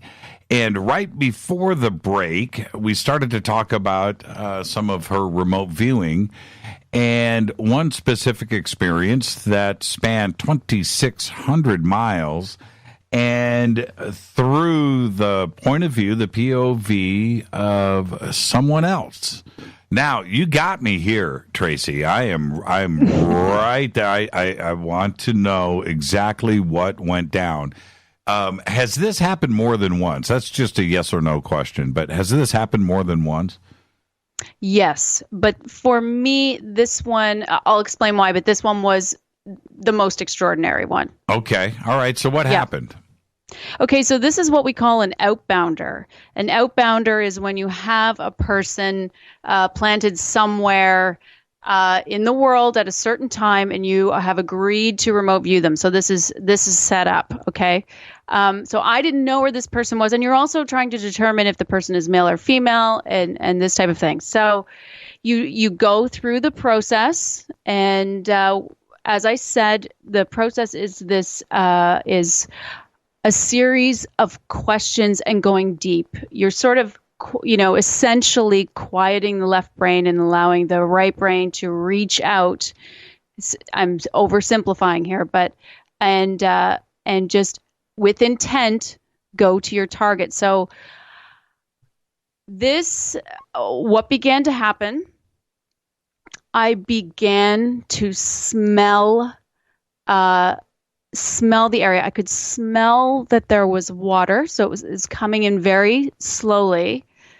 I began to sort of feel droplets of water. This is the thing that's so interesting. It was very, very experiential.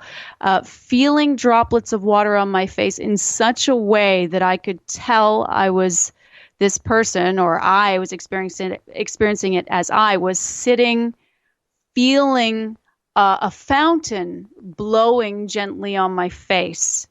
Then it's so unusual, but I could smell the staleness of the water. I could almost feel the texture of the concrete that was surrounding the water with the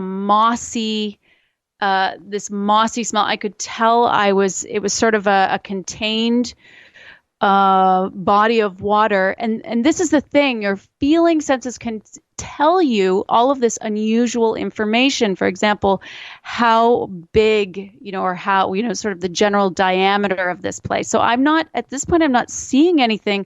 I'm feeling it. I'm smelling goose poop. Like I know I'm in a park and but it's just the way it builds up.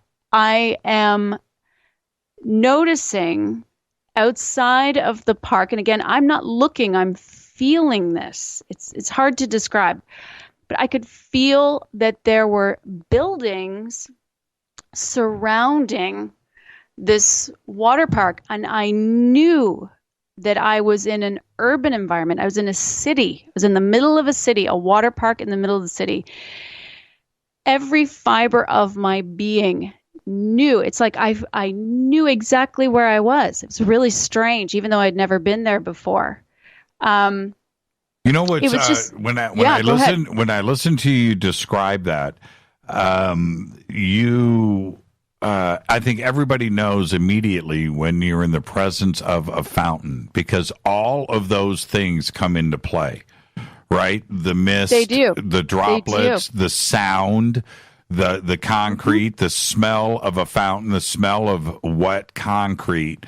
All of these sensory things come into play, and you know when you're next to a fountain. You know these things. And so, wow. Okay, so what happens? And what's fascinating is you start to feel the creatures around, that there's fish and that there's swans or goose. There's, you can feel these, you can feel the trees. Then the visual started kicking in for me after the experiential. And I had a very strong impression of what the fountain looked like, the exact shape, where it was in front of me, and even how the spout of the fountain, how wide that was, the direction that it was going. It was one solid spout going up and over to the side.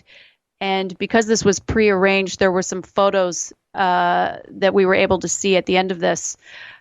So the reveal happens. Well, before the reveal, are you drawing? Am I drawing? Yeah, are you drawing what you're saying? Yes. Of course. Yes, we are drawing. This is all being written down on paper, writing all of these things as we perceive. And then you're going back inside, perceiving more, writing it down. Then I just want to say, all of a sudden, I see this compact open, and I'm looking back at a female eye with makeup. Oh, shut up. Okay. Oh, yeah. Oh, this is cool. Yeah. This is cool. Okay, so the reveal happens, and when it was about to happen, Did you Paul draw? Elker grabbed my shoulder and said, hold on. wait till you see this." Hold on. Did you draw the compact? I wrote it down, yeah. You wrote Yeah, it down. yeah. Okay, cool.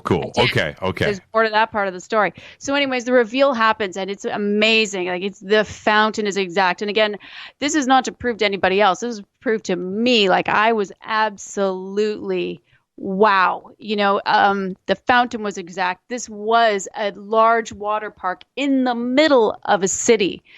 So this ends up being Orlando. Oh, okay. This ends up being Orlando. I'm living in Canada at the time. Here's another weird thing. Years later, I end up moving to Orlando by a weird set of circumstances. I'm Canadian. I never ever thought I would be living in the States. I end up moving to this place. I end up at a meetup. I end up meeting that woman. And I was so excited. I went for lunch with her and brought the remote views. But when we were doing it at the time, the only thing that the reveal happens. They tell you everything, you see everything. But one thing I didn't tell was the compact. I was a little self-conscious. I thought, what if I'm wrong? I was so specific about that. I just didn't say it out loud. But so when I moved to Orlando and I meet this woman, we go out for lunch. I tell her all about the remote view. I'm sitting there with her and I tell her about the compact. And she says, "Oh my God, I never told anyone. I pulled out a small compact just in case someone could see me." So what does this tell us? I was looking through someone's eyes, and we can look through someone's eyes through this type of a distance, thousands of miles away, what she is feeling, what she is smelling, what she is seeing, and even an action that she took, looking at herself and seeing that perfectly. When you saw her face and her eyes, yes. what went through your mind? Well, I've seen weird things like this before in the types of visions that I've had. So seeing something like that wasn't so shocking, but I guess having a vision was so shocking, but seeing a person look back at me, there's a little bit of doubt that runs through your mind. But on the other hand, a lot of us know when you know something is right, like you feel it in your body. And a part of me knew that's her eye looking at me. Oh my God, she's a woman. It's I could see her. It was shocking is what it was. Did you go to the fountain? Did I? Yes. Okay. So then I went there, I went to that spot. It was called Lake Eola in Orlando. And so it's this beautiful park. And so even being there, I can tell you, I couldn't even write down close enough. I can only know myself the depth of experience that I was having and the exactness of what was going on there. It was mind-blowing to me, like validating to me that, yeah, there's something going on here. There is something huge available to us. And what, oh my gosh, like again, science has not got this, I know. I have watched some amazing remote viewers go through their stuff, and I've interviewed them about different projects that they have worked on, and I am so fascinated with this, and not only with the possibility of the CIA using it for whatever, which they should, I think any law enforcement agency should use it, but. There's that, but there's also the off-world implications of it, certainly throughout history and going back and looking at different events where that we don't have any witnesses that are alive for today, and maybe seeking out those answers too as well. I find it completely fascinating, and I do want to learn how to do it, and I think that we all are born with that ability. if you choose to go and learn, you may be fascinated with what you have inside of you. I totally agree. I think not only is it good for those things, but I think it's a worthwhile experiment on our own minds, a mental exercise. I think there is so much available to us, and we don't really go there. We just sort of, some people would say we run on the hamster wheel, but there is all this available, and I do believe it is available to all of us as well. I do believe this is just a matter of relaxing and satisfying the left brain so that it just relaxes enough that the right brain, as I was saying before, can reach out into these perception and perceive. And, this whole thing, I haven't even talked about the left brain, right brain thing very much, but makes me wonder if the right brain, and I'm oversimplifying the right brain thing, but is some sort of doorway that is available to all these realms, and could it be the doorway that they contact us through? I've had a lot of thoughts about this in terms of experiencers and people who are having sightings in the left and the right brain. And I keep coming back to this question. It doesn't mean I have it. It's just, it's a curiosity, and remote viewing is really, thinking about remote viewing has really brought this to the forefront for me,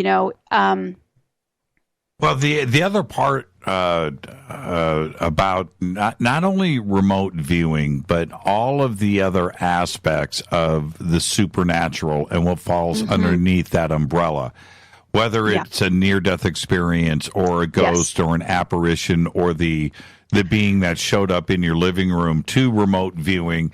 That's right. Out-of-body experiences, hypnosis, the whole thing. It's all connected, one. And two, if science continues down the road that they are on right now, then one of these dominoes falls, Tracy. They all fall. Right? They all fall, and this world is going to be shown very quickly in short order that things aren't what they seem, and that there is something else to wonder about and to ponder.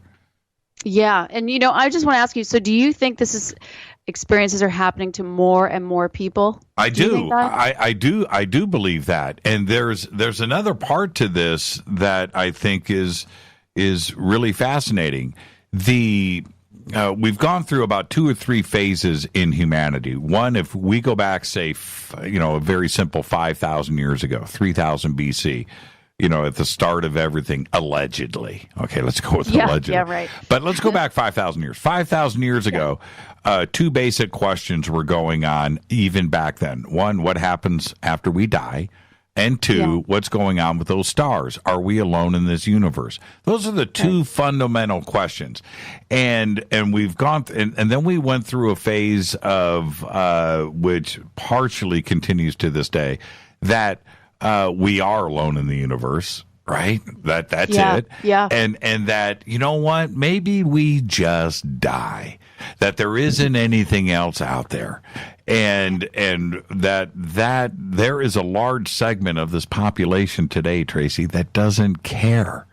Right? Yeah. They really, these things that are so fascinating that were always questioned, that today so many just want to get on the treadmill, provide for their family, which is fine, get up, go to work, and come home, watch some news, watch a couple of sitcoms, go to bed, and do it all over again. And they drive around and walk around all day long not thinking about these things. And that blows my mind. Now, me too. Then there's all of us who we just can't stop thinking about it and trying to come up with different ways that we can explore it, right? Yeah, and today, now that we have not only these days of disclosure and what is going on with mass media and the UFO question, but the search for life in the universe and exoplanets. These are fast radio bursts. These are things that are in the headlines now every single day. And it is strongly suggesting that things aren't what they seem. And I think that those out there that were appearing to be closed off have been wondering about all of this. And I think that now everybody's starting to wake up. And I really, to answer your question directly, I think that we are in a shift. I can feel it. When my own family, who never, they all know what I do for a living. Trust me, right? They know. They can hear me on the radio. They can watch me on television. They know what I do. But they don't talk to me about it. They don't. They don't. And so when the New York Times bust out with that article back in December, and now it's on the news, it's on the radio, it's everywhere. And for the first time, my family was like, well, come on. We knew we weren't alone. I was like, oh, really? You want to talk about this now?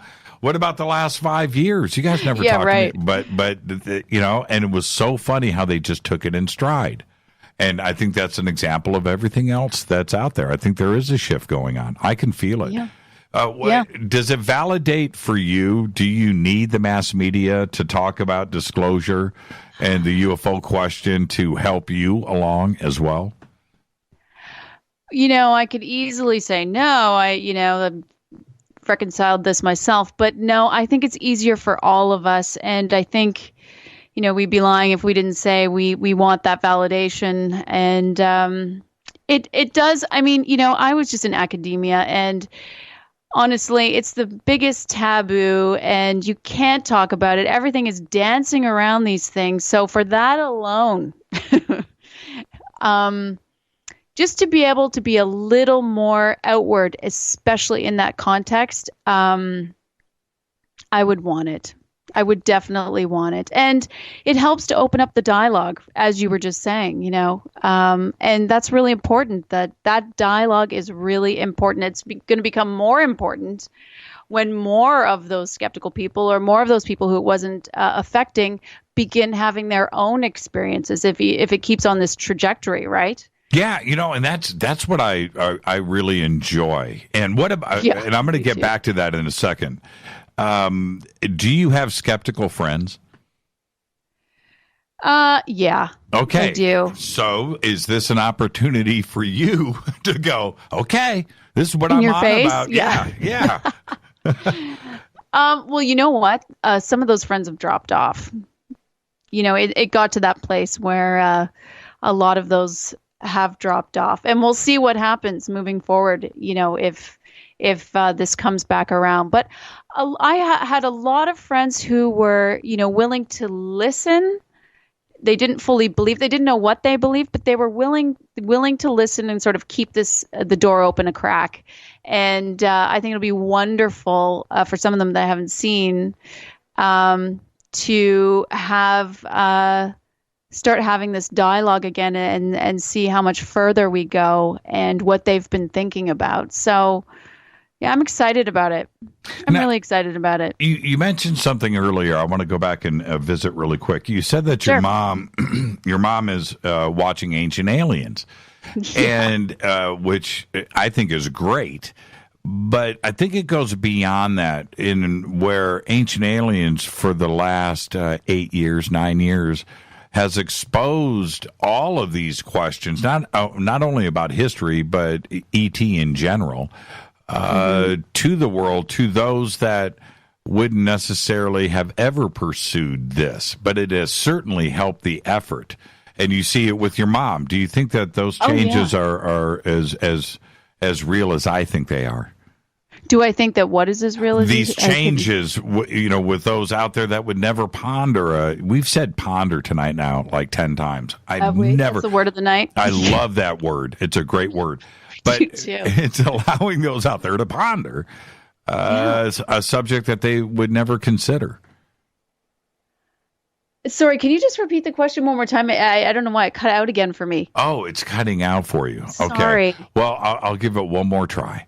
Do you think that, well, let's go beyond Ancient Aliens, actually. Okay.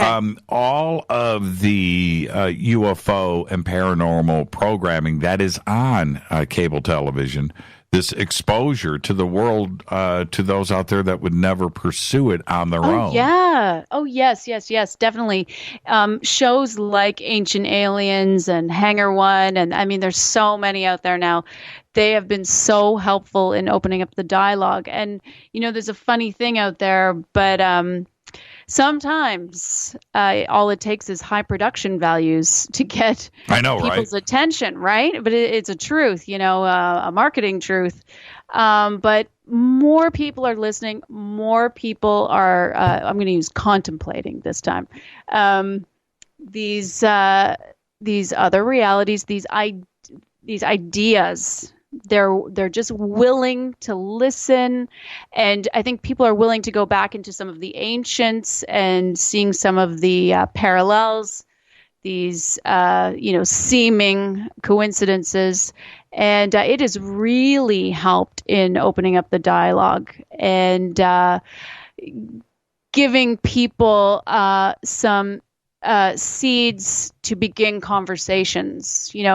It's a bridge. It's really building a bridge. And so I'm grateful that that's out there. And my mother used to be scared of this stuff, and those shows helped her come along. They're gentle. Sometimes they're not, but they can be gentle, some of them. Have you had a sighting in the sky yourself? No, I haven't, actually. Wow. No, I have not. Well, okay, so when we were at Contact in the Desert, I think the year before last, looking through the night vision goggles, I didn't hear the beginning. So there were things that I saw that were moving that looked so incredible, but I just wasn't sure. My mind was, so I'm not sure what I was looking at. So 2 I'm not years ago, certain, because I saw a lot of crazy stuff through those goggles. Yeah, that's a game changer when you see that for the first time. But 2 years ago, at Contact, when I was out with my peeps, we were out there on the cliff, and there was probably 250 people out there. We had the most amazing sighting, which has been dubbed the Zorro. And it was a backwards Z in the sky that was carved out of the sky with this like aquamarine colored craft, and it went backwards. Okay, so the Z, it started from the right on the top of the Z, right? Started on the right, went to the left, went zigzag down, and then took off to the left and shot out across the sky. And it was huge, Tracy. It took up a big chunk of the sky. And you should have heard everybody screaming. And you weren't there because you would have just said, I saw the Z. But no. I was there, but I was not out that night. Oh, it was there. amazing. I know. I'm really disappointed. I've heard this. There were so many people. I wasn't there. Yeah. The screams, which I was one of them. Oh, it must have been amazing. Yeah, it was really, really cool. Well, let's take a break. And when we come back, everybody, we're going to do the big reveal. Are you ready for that, Tracy? I am so ready. We're going to do the big reveal next with Tracey Garbutt. I'm your host, Jimmy Church. Tracy, wonderful conversation, but it's about to get really, really cool in just a second. Everybody stay right there.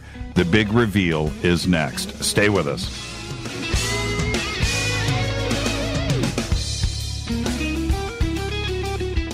Hi everybody, this is Rob Halford, the Metal Guard on JimmyChurchRadio.com. This is KGRA Digital Broadcasting Station, Salt Lake City, Utah, Van Buren, Arkansas. Okay, nurse, let's get this man to the ER stat. Right away, doctor. We see this every day. Heart attack or angina pain due to blocked and clogged arteries. Chelation can remove obstructions or blockages from arteries and help avoid painful and expensive surgery. Now there's Angioprim. It's a liquid oral chelation product that you take with juice. You start to feel the results fast. Angioprim increases blood flow all over the body, and that means more energy and strength to take on the day with less aches and pains. 60 years of research has gone into chelation. and Angioprim is the result. A safe and easy way to unblock your veins and arteries from buildup that slow circulation. Paging Dr. Jones. Please report to the emergency room right away. Log on now for a special radio offer from Angioprim. That's angioprim.com/radio. ANGIOPRIM. Angioprim.com/radio or call 877-882-7221. That's 877-882-7221. So, you love talk radio? Then you'll love TalkStreamLive.com. TalkStream Live is always on, 24/7, with the best streaming talk shows. Find your favorite talkers and discover some new ones. It's free, readily available online or on any smartphone or tablet. Finding your favorite talk shows all in one place has gotten a whole lot easier. Just go to TalkStreamLive.com. Be sure to download the free apps from Google Play or the iTunes App Store. Your contact for current news and trending topics. KGRARadio.com. What can I say about the most popular tea on the internet? And what do customers say about Life Change Tea at GetTheTea.com? A lot. But by federal law, we at GetTheTea.com cannot make claims to how this product can enhance your health. We cannot even post our testimonies without being in compliance. So how do we get past the hump? Try our products at GetTheTea.com and see for yourself. You can send us a testimony, but we just can't post it. Bummer. Our products are GMO-free and organic. We pride ourselves in being the best we can be, and we urge you to take charge of your health. We're 11 years strong, and many of our customers have shared their successes with friends and family. Protect your colon. Log on to GetTheTea.com. That's GetTheTea.com. GetTheTea.com. GetTheTea.com. Did you know that when you're on the road with limited data or Wi-Fi available, you can still listen to every minute of Fade to Black by just calling 605-562-4482. No smartphone, app, or internet needed.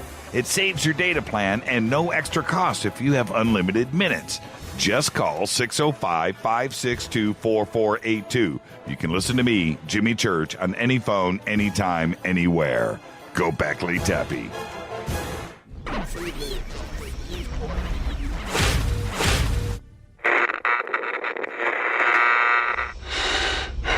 You want to know a secret? I love ponies. I really love ponies. I'm serious. I couldn't stay sane without ponies to brush. Why Fade to Black? Because you never got that pony, damn it. This is Fade to Black with Jimmy Church on the Game Changer Radio Network and KGRA, the Global Radio Alliance.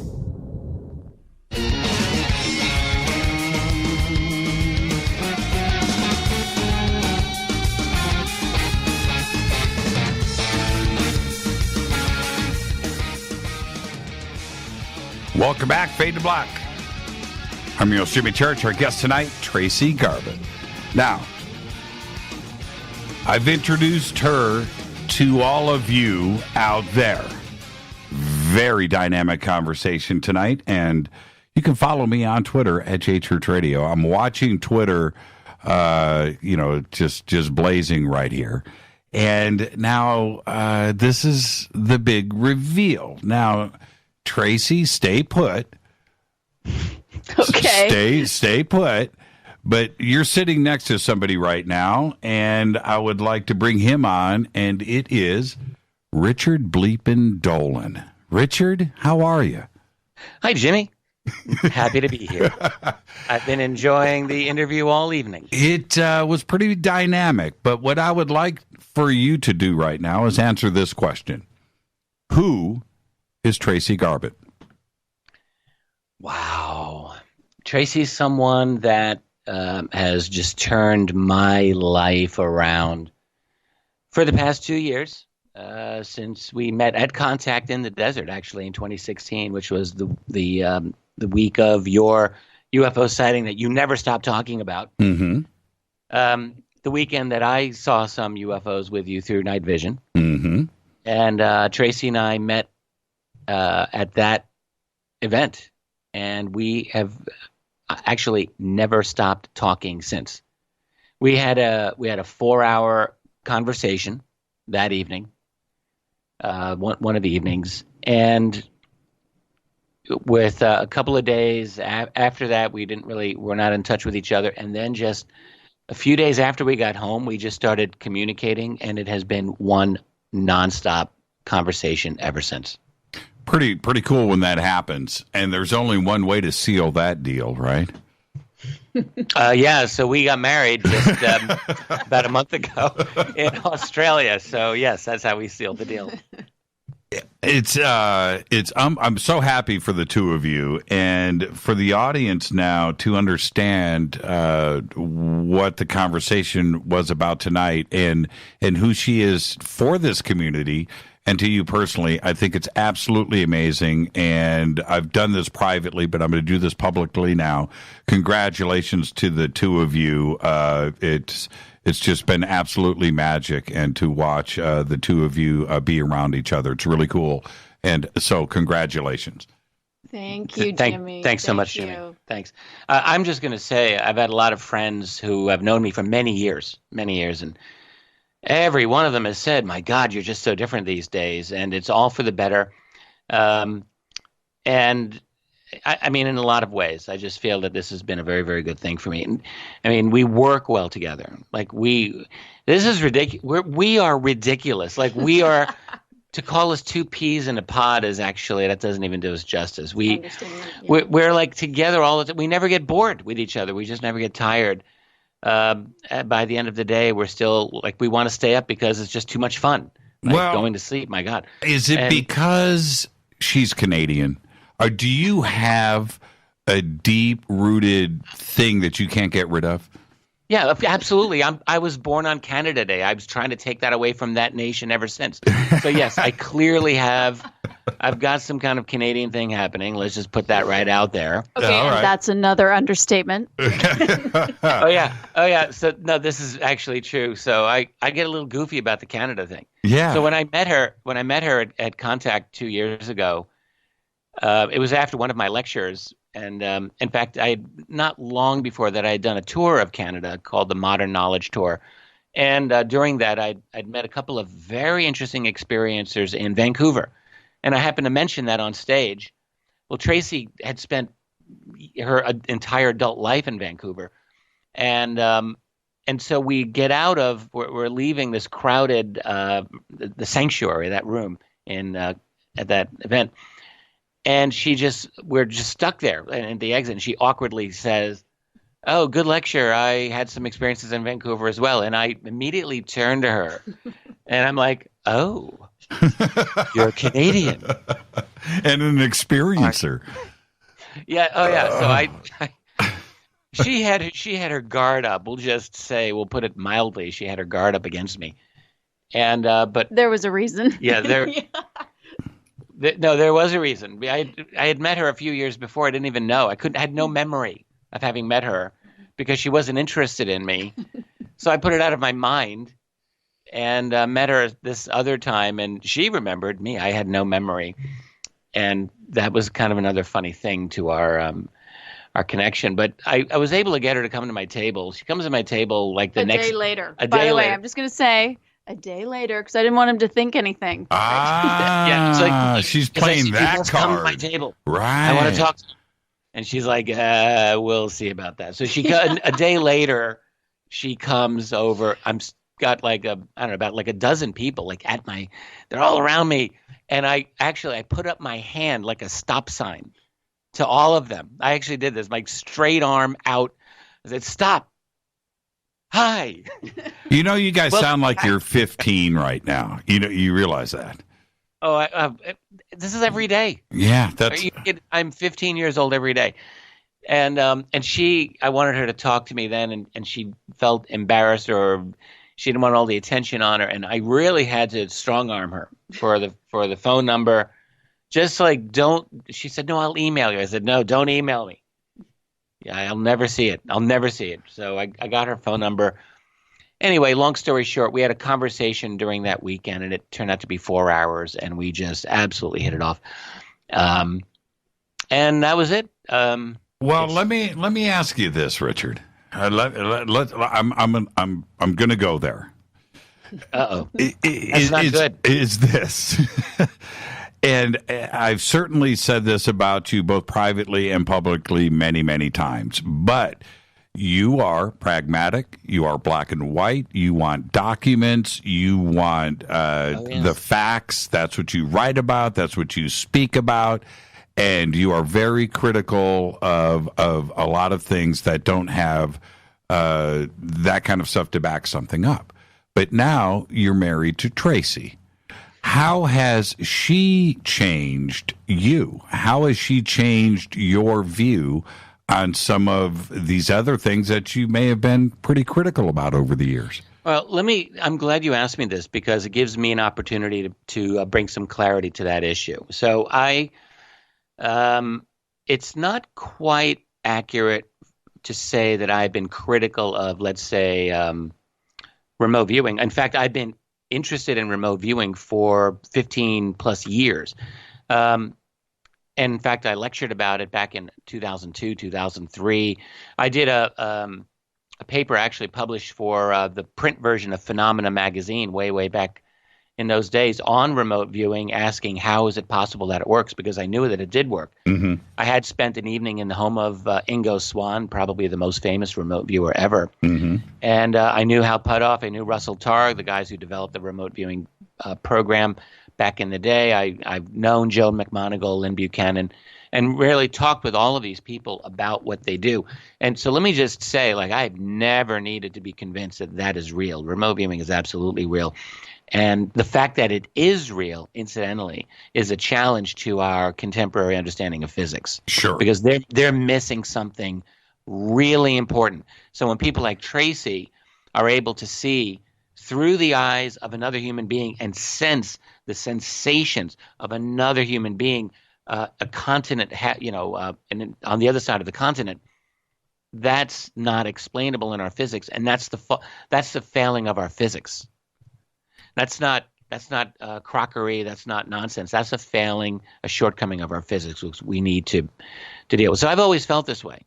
Now, where I have been critical, and I'm still really critical, is when our field is surrounded and deluged with claims that are not only impossible to verify one way or the other, but take on a kind of cultish, messianic quality. And you know what I'm talking about. I've gone down this road many times. Don't need to go down it now. Right. And so what I try to do is walk there's a gray area here. And the gray area is there are things in this world that we do not yet have the tools to explain scientifically. We just don't. But they are real. So when we encounter that information, how do we deal with it is the real question. So my approach is I don't ever offhandedly throw anything out. Everything is into play, but that doesn't mean that I'm obligated to believe something just because it might be true or it can be true. So I'm usually quite comfortable in a gray area about a lot of things. Stan Friedman always had the best expression for it. He says he had a gray basket, didn't know if it's true or false, and he never felt a need to have a definitive answer. And I'm very similar in that way. I don't feel a need to have a definitive answer on some of these issues. Channeling, for example. Well, wait. Now let's go back to my question. My question was, Tracey changed me? Yeah, how has she she helped you open your eyes and maybe understand things? I do believe so. And one thing I have to say, she's prompted me to be a little bit more sensitive in some of my comments publicly about people and about situations, and I might have been in the past. And it's really true because, it's one thing to be sensitive to something theoretically, but it's another thing when you're living with someone, when you're in love with someone who is one of those people. Mm-hmm. And when, someone like me comes down hard on somebody else because I'm skeptical of their claims, they can't prove it, whatever. I do recognize, my wife is one of these people, she's had experiences. encounter with the being, the 7-foot-tall being that was in front of her and one of her friends. She can't prove that. They cannot prove this, and there could be skeptics just coming out of the woodwork saying that's BS, that's not true. And the thing to remember is, people who come out with these claims, we're just human beings. We're not computer programs that don't have feelings.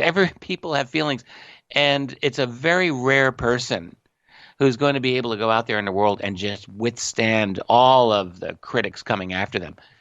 And so I would say that I'm always striving, and especially since being with Tracey, to be a bit more sensitive when I have individuals come up to me at an event, for example, which happens all the time, and they've got a story that I may not off, the top of my head think is credible. But I will say I'm always trying to be civil and polite, and at least to give people the opportunity for me to listen to them. So Tracey, I think, has just helped me realize a little bit more those people that sometimes I'm very critical of. Hey, they're human beings. They're people, and my job isn't always to come down with my gavel and say this is true, this is false. My job is like anyone else, is just to try my best to understand what is going on in this incredible phenomenon that we're all interested in, we call UFOs, and what's going on in this world. And I don't have to have, full, complete answers all the time. Now, let me ask Tracey a question. Going back to what Richard was just talking about, I will say that Richard and I have a very open way of talking to each other. And you were there when Richard came. I'm not going to say about what, who. That's not the point. But Richard came up to me recently, and you were there, and he was pretty angry. He was pretty angry at me, and he. Oh yeah, I remember that. Yeah, oh yeah, of course you do. and he let loose, right? And I tried to calm him down, and there was no calming him down. But we will talk to each other that way, and I was fine with that. But you saw that. Now tell me the truth, I Tracey. Did you pull him aside? Yeah, you just had to remind me. Oh yeah. Did you pull him aside and go, Richard? What are you doing? Don't look at Richard when you answer the question. Don't answer. We have this hand signal that happens.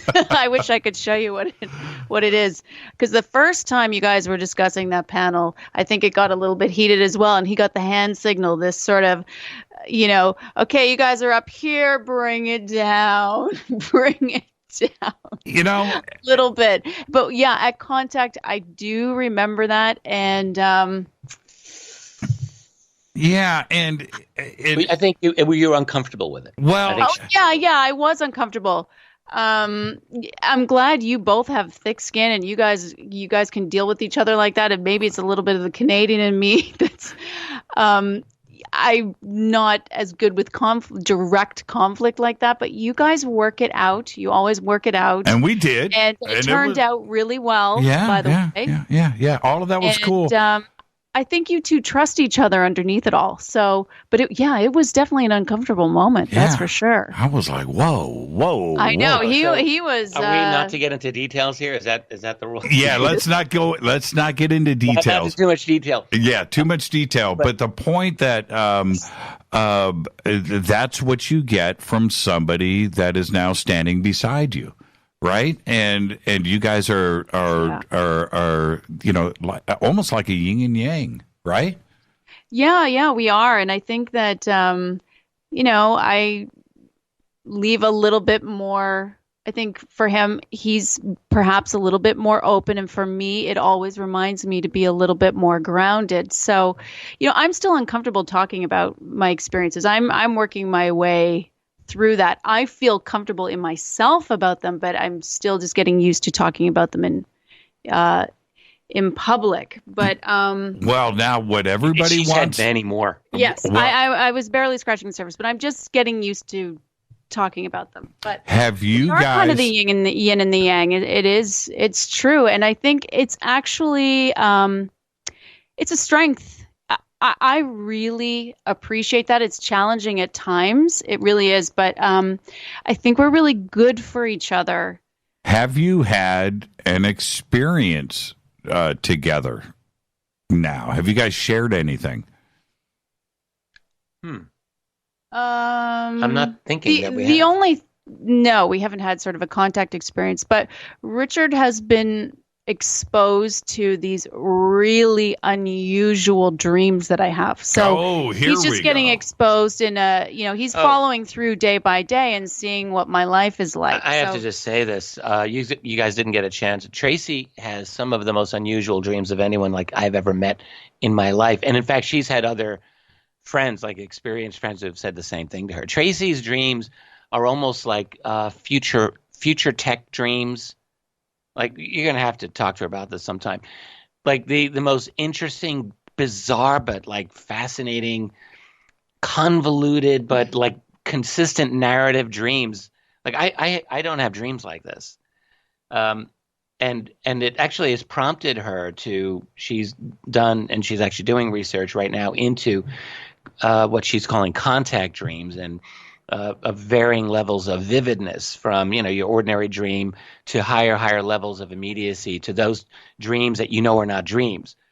And I think it's fair to say she's going down that path because of her own history, her lifetime of Now, is there highly unusual dreams? Is there a way, Richard? I'm sure you guys have discussed this, but let's talk about it publicly. Is there a way that her remote viewing could assist you in your own publications, such as maybe false flags or something else? Here's what I would say about that. Remember there was the old TV show Law and Order. Yes. And there would often be evidence that would be submitted, but it wasn't admissible. But the lawyers would still use it as leads because they knew it was true. Right. So, like, my attitude would be, like, I would not, as a historian of false flags, or of UFOs for that matter, I would not probably confidently use remote viewed intelligence for my information. Although, look, I've written about remote viewing by people like Ingo Swann and McMonagle, and it's not necessarily like ruled out, but it would have to be under the right conditions. But what I would be interested to do if the remote view were done in a targeted way like that is just see what comes up. I just want to add something here. There's a bit of a problem with that because the target has to be a blind target. Otherwise, the ego can get involved. The left brain can get involved. Guessing can get involved. So, at least for me, the most successful remote views and the most confident I am in remote views is when I have zero information. So, X is perfect with the intent, but help. So this is why it's kind of funny. People have said this to me before. Oh, why don't you help Richard do this? Or why don't you just choose the moon and remote view it? It kind of doesn't work like that because all of the information that is preloaded in your mind then comes into play. Well, we could have someone give you the assignment and you just wouldn't know. Yeah, what it is. It could be. That could work. Well, it could be the USS Pueblo, right, in an envelope. Yeah. And go from there. No, we should try that. Yeah. I'm thinking we'll have like I'd be happy to do it, but we would have to disguise it. I mean, you'd have to, now we're sitting here talking about it. I think we could. You see what I'm saying, right? You see what I'm saying? The problem with it has to be like a blind remote view. We can take care of the blind part. Okay. We'll take care of that. Yeah, we can take care of the blind part. Her abilities. Not that you guys are sitting here talking about it or anything, but all right, go ahead. One thing I just I wanted to mention about, because I've talked with Tracey about her remote views for a long time. She did hundreds of professionally sort of set up remote views with Paul Elder of the Monroe Institute, and she was like an athlete. Like, she did this for years. Like, how many remote views a week? So I was doing 6 targets twice a week for 2 years straight. Oh. Yeah, I was really, really into it. I wanted to see where I could go with it. It's like a muscle, exercising it. And you'd have hot streaks and cold streaks, just like a baseball player. Yeah, this is what I've often said. Like, wow, I really understand the hot streak, cold streak thing, like baseball players, for example, because it's all this interplay with your left monkey mind. You could be getting your targets on this great streak, but as soon as you get one wrong, let's just say, and then doubt comes in, and then you're doing your next remote view, and that doubt is sitting there. There's something really. Yeah, you get the yips. You do, right? It sticks, and you're using your left brain to try to get out of it, but then overthinking again is sort of the left. And again, I'm just going to say I'm oversimplifying the left and right brain thing, but for the sake of the conversation, you know what I mean. It's fascinating to me. And, just again, to reiterate, my approach to studying UFOs or really anything hasn't changed in the least. When I write anything or speak publicly on a subject, I want to have my facts straight. I want to be confident in the factual chronology of whatever it is I'm talking about. But it doesn't mean that I don't recognize we live in a crazy world that's got a reality that's far beyond, our ordinary consensus reality. And Tracey is one of many people who's living proof of that. Now, really quick, I can't get out of here, Richard, without, well, first I want to thank Tracey for coming on tonight. Absolutely fascinating conversation. And I can't wait till she's on with us again. There's so much more to explore. But what's going on with the book? Oh, the book. By the book, you mean the false flag book? Yes. It's wonderful. It could not be going better. That's my answer, and it's a true answer. It's going very well. Okay, so we can expect it. We can expect it in 2019. Yeah, most likely. Look, Richard.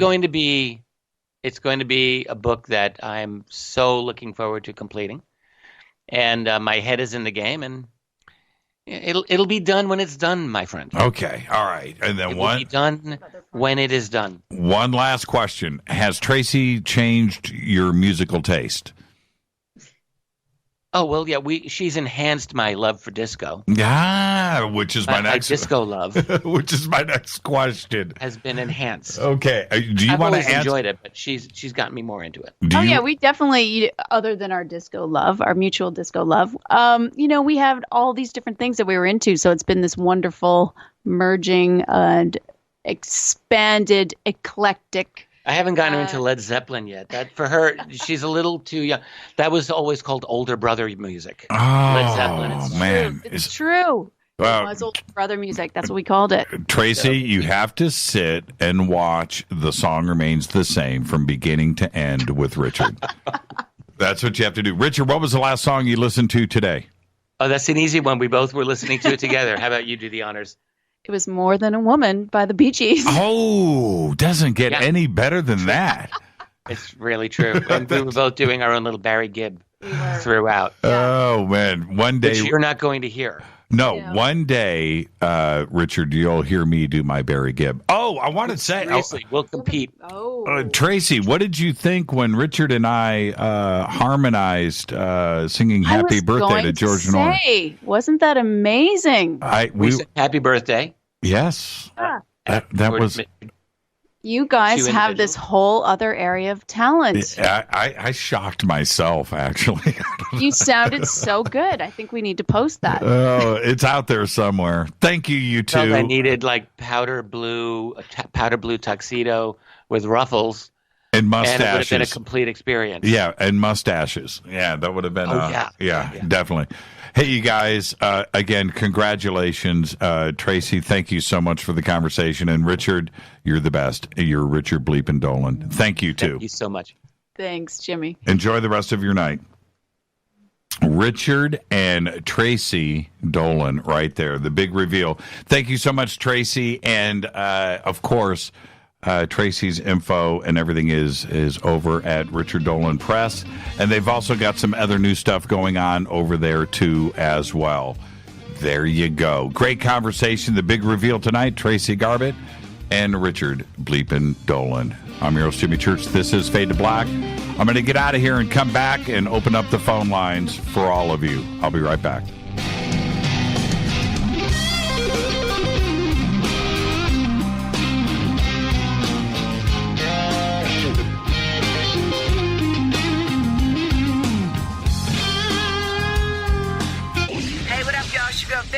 Fox here, and you are listening to my boy, Jimmy Church, on JimmyChurchRadio.com.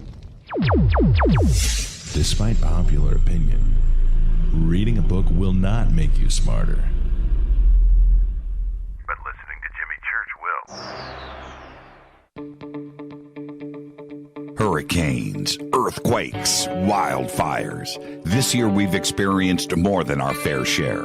This is Jimmy Church of Fade to Black, and last month I decided to make sure my family does not have to worry about food should we get caught in a real emergency situation.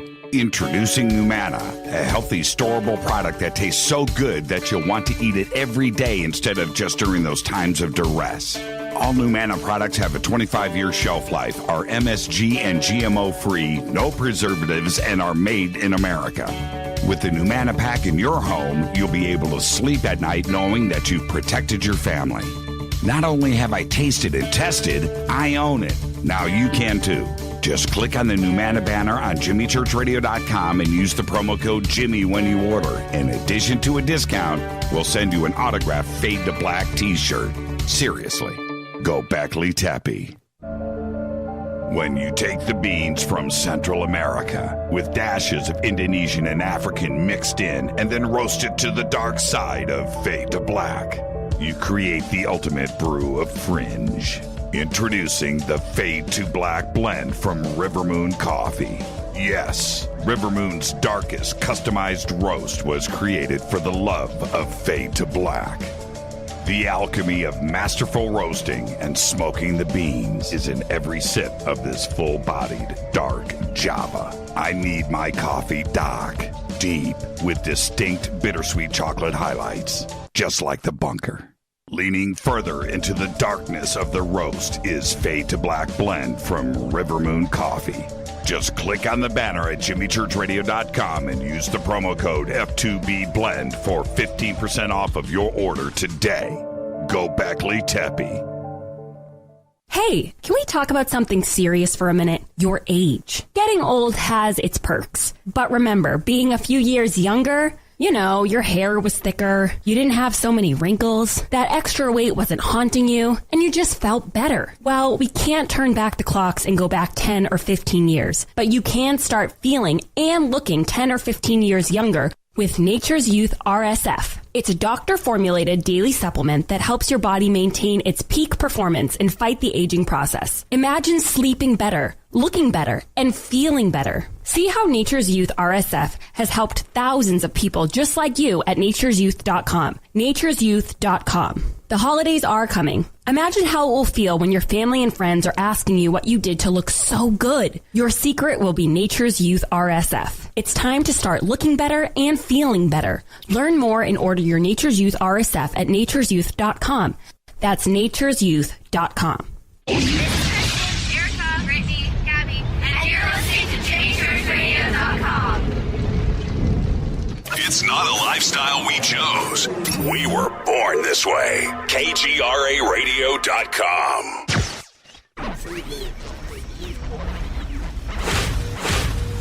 This is KJCR at JimmyChurchRadio.com.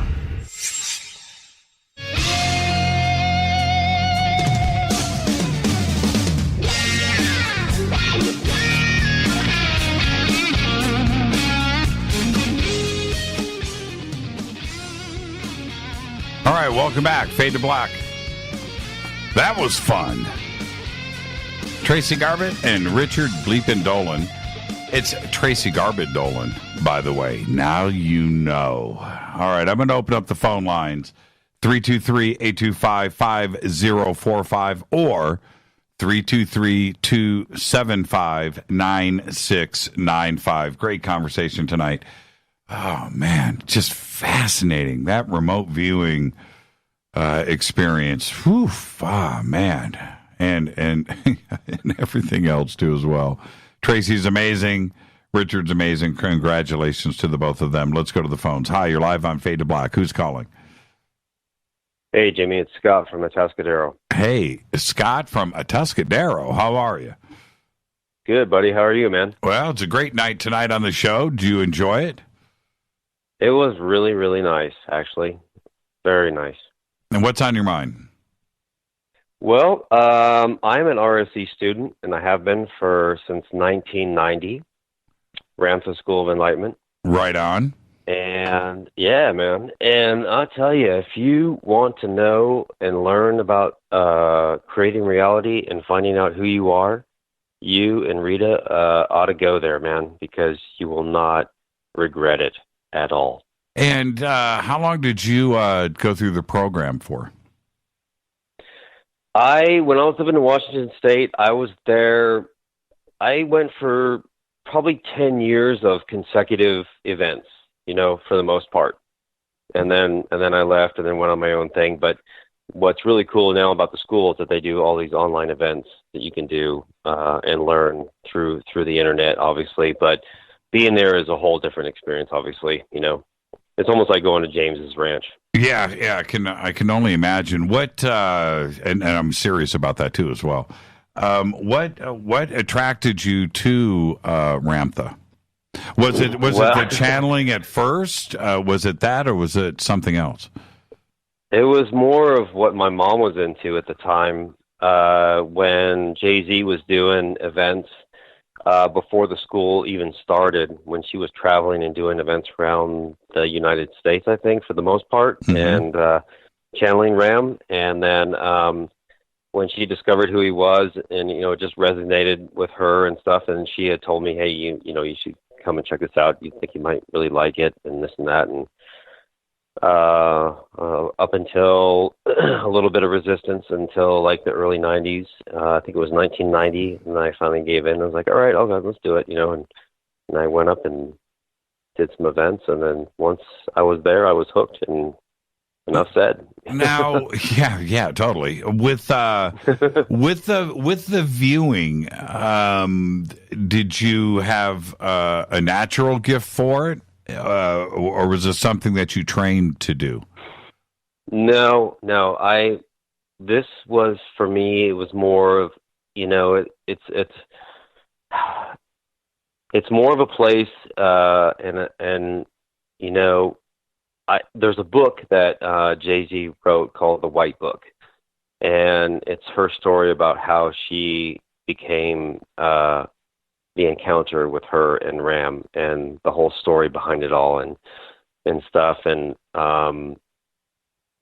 it was it's the quick, simple term or phrase of it all is like, if you want to know who God is, you look at it in the mirror every day, kind of thing.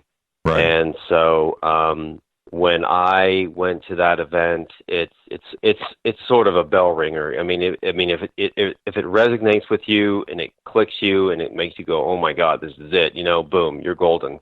But if not, maybe perhaps not. It doesn't ring the bell for everybody, but it was for me, and ever since. I mean, I wish I could just have unlimited funds and not have to work ever again, and just go back to the ranch and go to events, from here on to eternity. It's so much, it's great. Well, Scott, now that you're here, let me ask you, because when I hear you say this, I have to ask the natural question. There's been a lot of negative press out there too, as well, about what goes on up there, and the word cult, gets dropped in like they do with anything. This show has a cult, right? So sure, I get that, but it sounds like you had a very positive experience there. When you hear the negative stuff, does the negative stuff, is it based on reality, or is it made up, or is it just disgruntled, unhappy people that just want to express themselves in a negative way? I believe that there's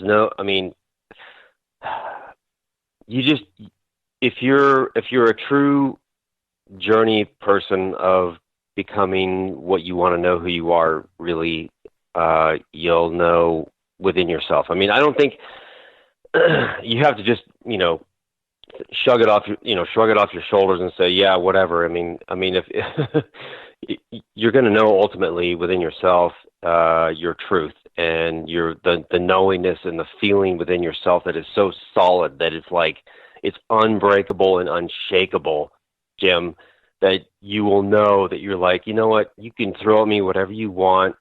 I don't really care because this is golden. It is solid. It is like the most foundational thing within myself that I've ever felt amongst anything that I've experienced in my entire life. You know, and no person, no place, thing, time, or event is ever going to get in the way and say, you know what, you should not, you know, fall for that, you know, mumbo jumbo stuff. You can just look at the person or whatever is telling you that, just laugh and just go, yeah, whatever, and you'll know within yourself that you're there, you're home, you know. Yeah, fair enough. Fair enough. I have yet to break it out in depth, but I have. I'm not going to say how, what, or when, but I have the complete Ramtha collection. Okay, I have it all. I'm telling you, man. If you go there, I mean, James Gilliland has been in his audience before. Ask him about him when you go to Soltec. You'll be like, hey, you know Ramtha? He'll be like, oh yeah. You know, I mean, these guys are one and one alike. You know, I mean, but this school is definitely about, you know, creating a reality and creating your life. And if you and your wife ever have an opportunity to like get away for a few days and go do an event there and stuff and actually find out what goes on and learn. I mean, it is the coolest thing. It is one of the best investments you will ever have, and it's not super expensive, and it's so worth it, man. It is so worth it. You'll come back. I'd be excited to like just listen to your show just to see what you have to say. Like, oh my God, I went to RSE, and you're like, oh my God. You know, it'll be cool to hear the energy coming off of you, going, yeah, this is awesome. Well, you know, I did meet Jay-Z at Contact in the Desert, and I didn't have the opportunity to sit and talk. And it got away from me, and I'm looking back. I'm like, man, you know, she was right there. We shook hands, and we didn't get a chance to sit down and talk. But I would like to have her on the show, either as herself or if she wants to come on and channel Ramtha for the show. I think that would be equally as amazing. But yeah, I would like to have Jay-Z on the show, either her or Ramtha. Well, when you were at USETI the first time, you guys did the whole the table ceremony and stuff, and like sat in the circle. And no, we didn't. And all that deal, right? No, we didn't do the table ceremony. It wasn't. Okay. It wasn't done, and I don't believe the reason why it wasn't is that particular night, and I thought we were going to go there, but we just got behind schedule, and we had literally 200 people in the room, and there wasn't an opportunity or room to do it, and we got so involved with some other stuff, and I think I would have to ask James. He probably wouldn't remember, but I think that's the reason why it just got away from us. And I'm kind of glad I didn't do it, because at that moment I was going through some other stuff, man. I didn't need anything else on my. It was it was really trippy. No worries. I mean, I'm just the reason why I ask is because the energy that comes through the room once you do that, it almost feels like this. It's very similar and the same, if not more empowering, when you're there at the ranch when. If Jay-Z channels Ramtha and stuff, when he comes in, it's a day and night difference. You know, if you ever get the chance to, obviously you met her a couple weeks ago or a week ago, and if you ever get up to the ranch, and then when his energy and mine is in the body, or when he's, you know, mobilizing it, it's it's day and night difference. I mean, you'll be like, oh my God, wow. Well, I had I don't think I've spoken about this on the air, but that night, the night that if there was going to be the table tipping, it was that night. And so anyway, I'm there. I'm in the zone, right, along with everybody else, and I have this crazy, and I don't know where it came from. Just came out of nowhere. Which I never do religious stuff. I don't have. Religious thoughts. You know, I'm talking about hardcore religious things. I just don't do it, right? Christian or whatever.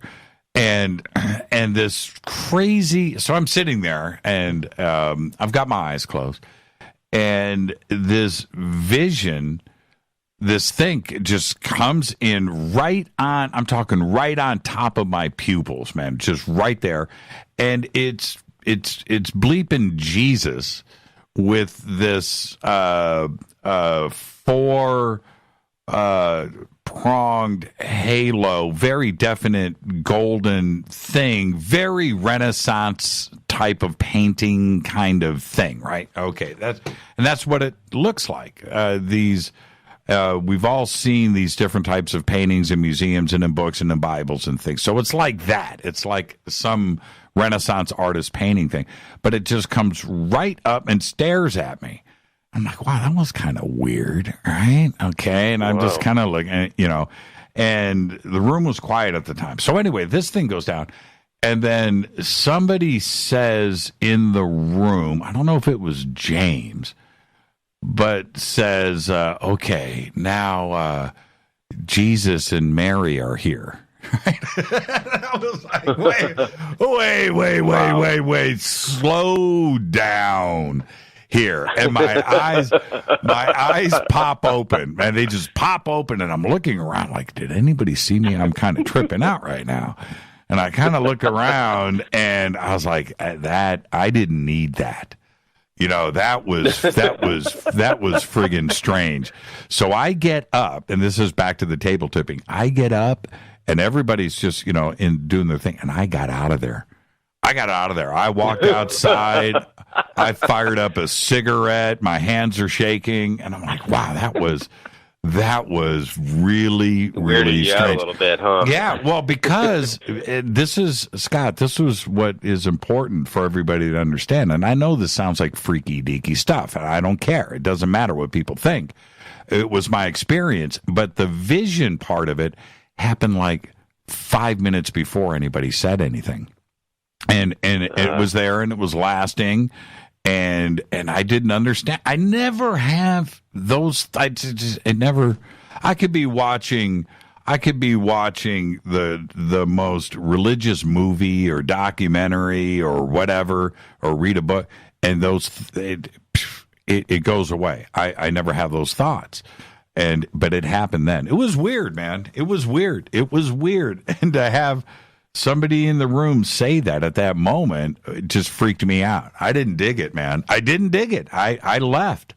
I'm telling you, it was bizarro.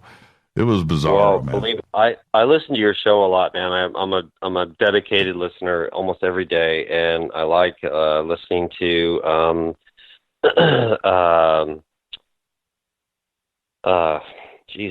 brain farting. Sorry, Jim Gilliland's show on his thing, and all hearing about all the different beings and different consciousnesses of these beings that come into where they are and stuff, and at the ranch and everything, and so when you say that about being Jesus and so on and stuff, it doesn't really surprise me, because I mean, it's just like it's. When you're at that kind of frequency level and stuff, at hertzian or higher than, infrared or higher visible light, and those frequencies in the 4th, 5th, 6th, and 7th levels, it's just, everyone is. It's like the big party. Everyone's hanging out there, and it's like that's why we're not there. I mean, that's the struggle of our existence and the evolution of enlightenment and becoming something more than what we've always been, from lifetime after lifetime, millions and millions of years, over and over and over. Yeah, well, there's something to be said about that, because for me, where I just like I was just talking to Richard about this, where I really enjoy documentaries, or I like nonfiction. I like to read those kinds of books, and I like to do that kind of research, and that's what I've always enjoyed in my life. And then when you get to this other side of things, I'm coming at it from a different mindset, and one that has always been very skeptical. And when somebody wants to talk to me about Reiki or healing or chakras or vibrations or crystals or meditation and these things, I've always had a difficult time with that. One, I didn't really enjoy it in that it wasn't something for me to go and research. But the other part of me was always so black and white. And that's what I enjoy. I just enjoy that kind of stuff. And when things start to happen to you, like they did with me over the years, and certainly up at ESETI, it opens up your mind. And those that are around you, that have been around me, that talk to me about these things, now I have to listen. Now I have, because I can appreciate where they are coming from. It's a different type of experience, and it's I don't really care what people think anymore. I really, really don't. I'm not saying that I had some religious experience. I'm saying that the synchronicity of what happened to me there, this strange vision, this strange thing that was very real on my eyelids, and then a few minutes later to have somebody say that, I just got to walk away. I can't. I don't know if I would go back and intentionally try to do it. It freaked me out that much. Sure. I had the little singular experience. Yeah. I know that there's something going on.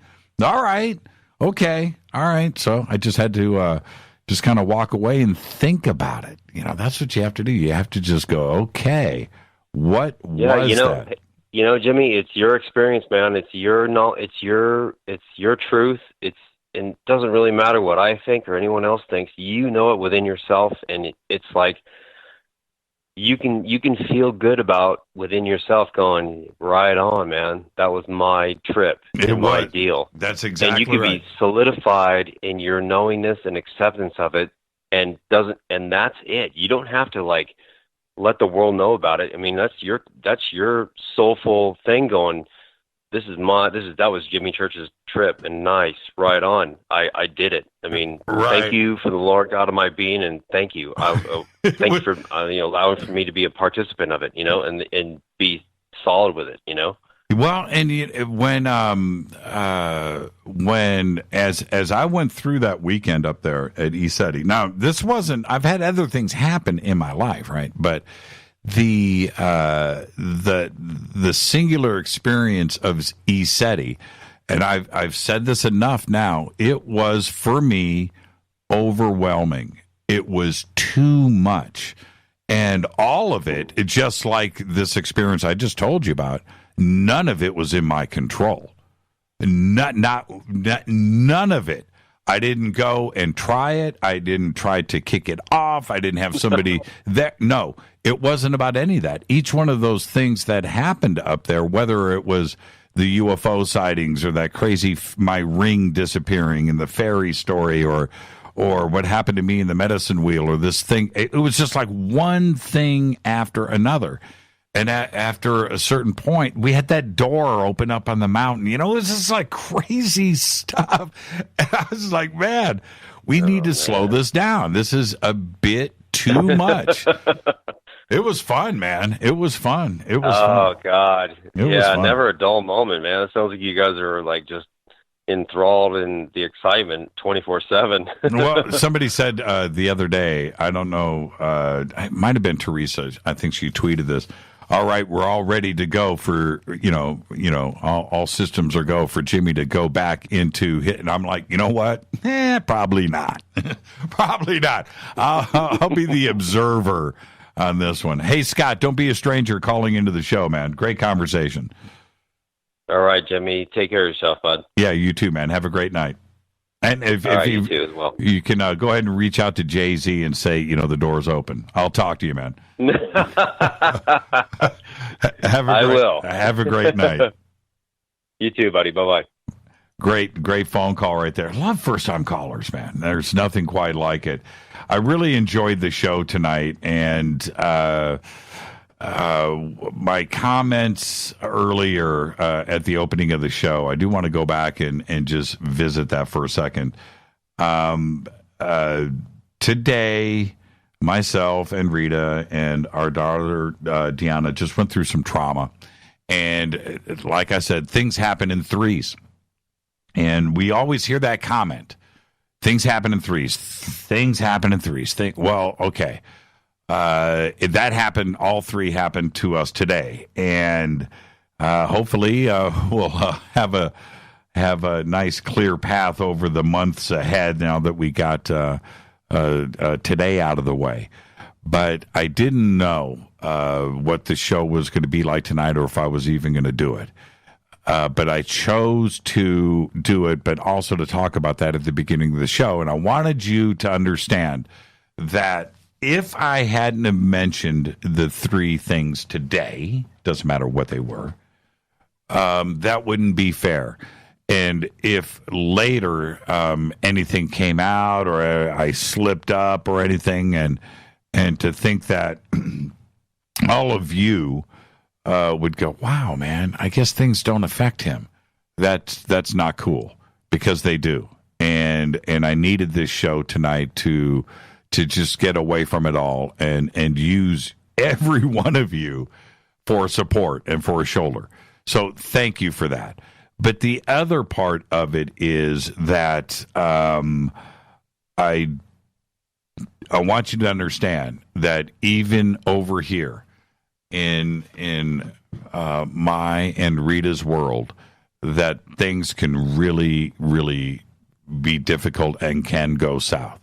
You know, and when you are around others, you never know what's going on in somebody else's life. And if they're having a rough day, or maybe somebody is being, you know, a little off-put or whatever, you don't know, you know, and always just stop and think, you know, and today it was rough.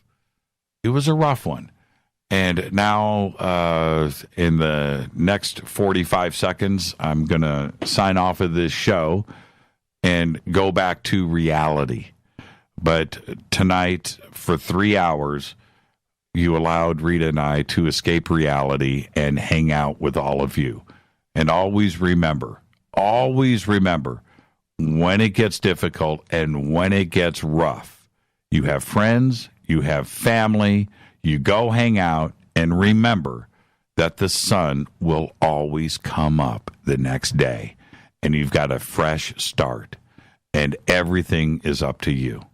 So remember that. And with that, I'm going to get out of here and go face some reality with Rita, and I am going to do a heavy dose of junk food. This is Fade to Black. I'm your host, Jimmy Church.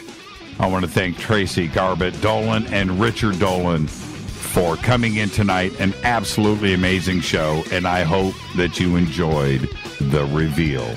Fade to Black's executive producer is Rita Camurian. Show is produced by Hilton J. Palm, Renee, Dennis, and Bob. Announcers are Steve Harder, Gene Vitoa, and Mark D. Kovar. Webmaster is Drew the Geek. Music, Doug Aldrich. Intro, Spaceboy, spaceboymusic.com. Fade to Black is produced by KJCR for the Game Changer Network, and syndication is KGRA, The Planet. This broadcast owned and copyrighted 2018 by Fade to Black and the Game Changer Network. It cannot be rebroadcast, downloaded, copied, or used anywhere in the known universe without written permission from Fade to Black or the Game Changer Network. I'm your host, Jimmy Church. You can follow me on Twitter at JChurchRadio. Until tomorrow night, Fader Night, open lines all night long. Everybody be safe. Go Beckley Tappy.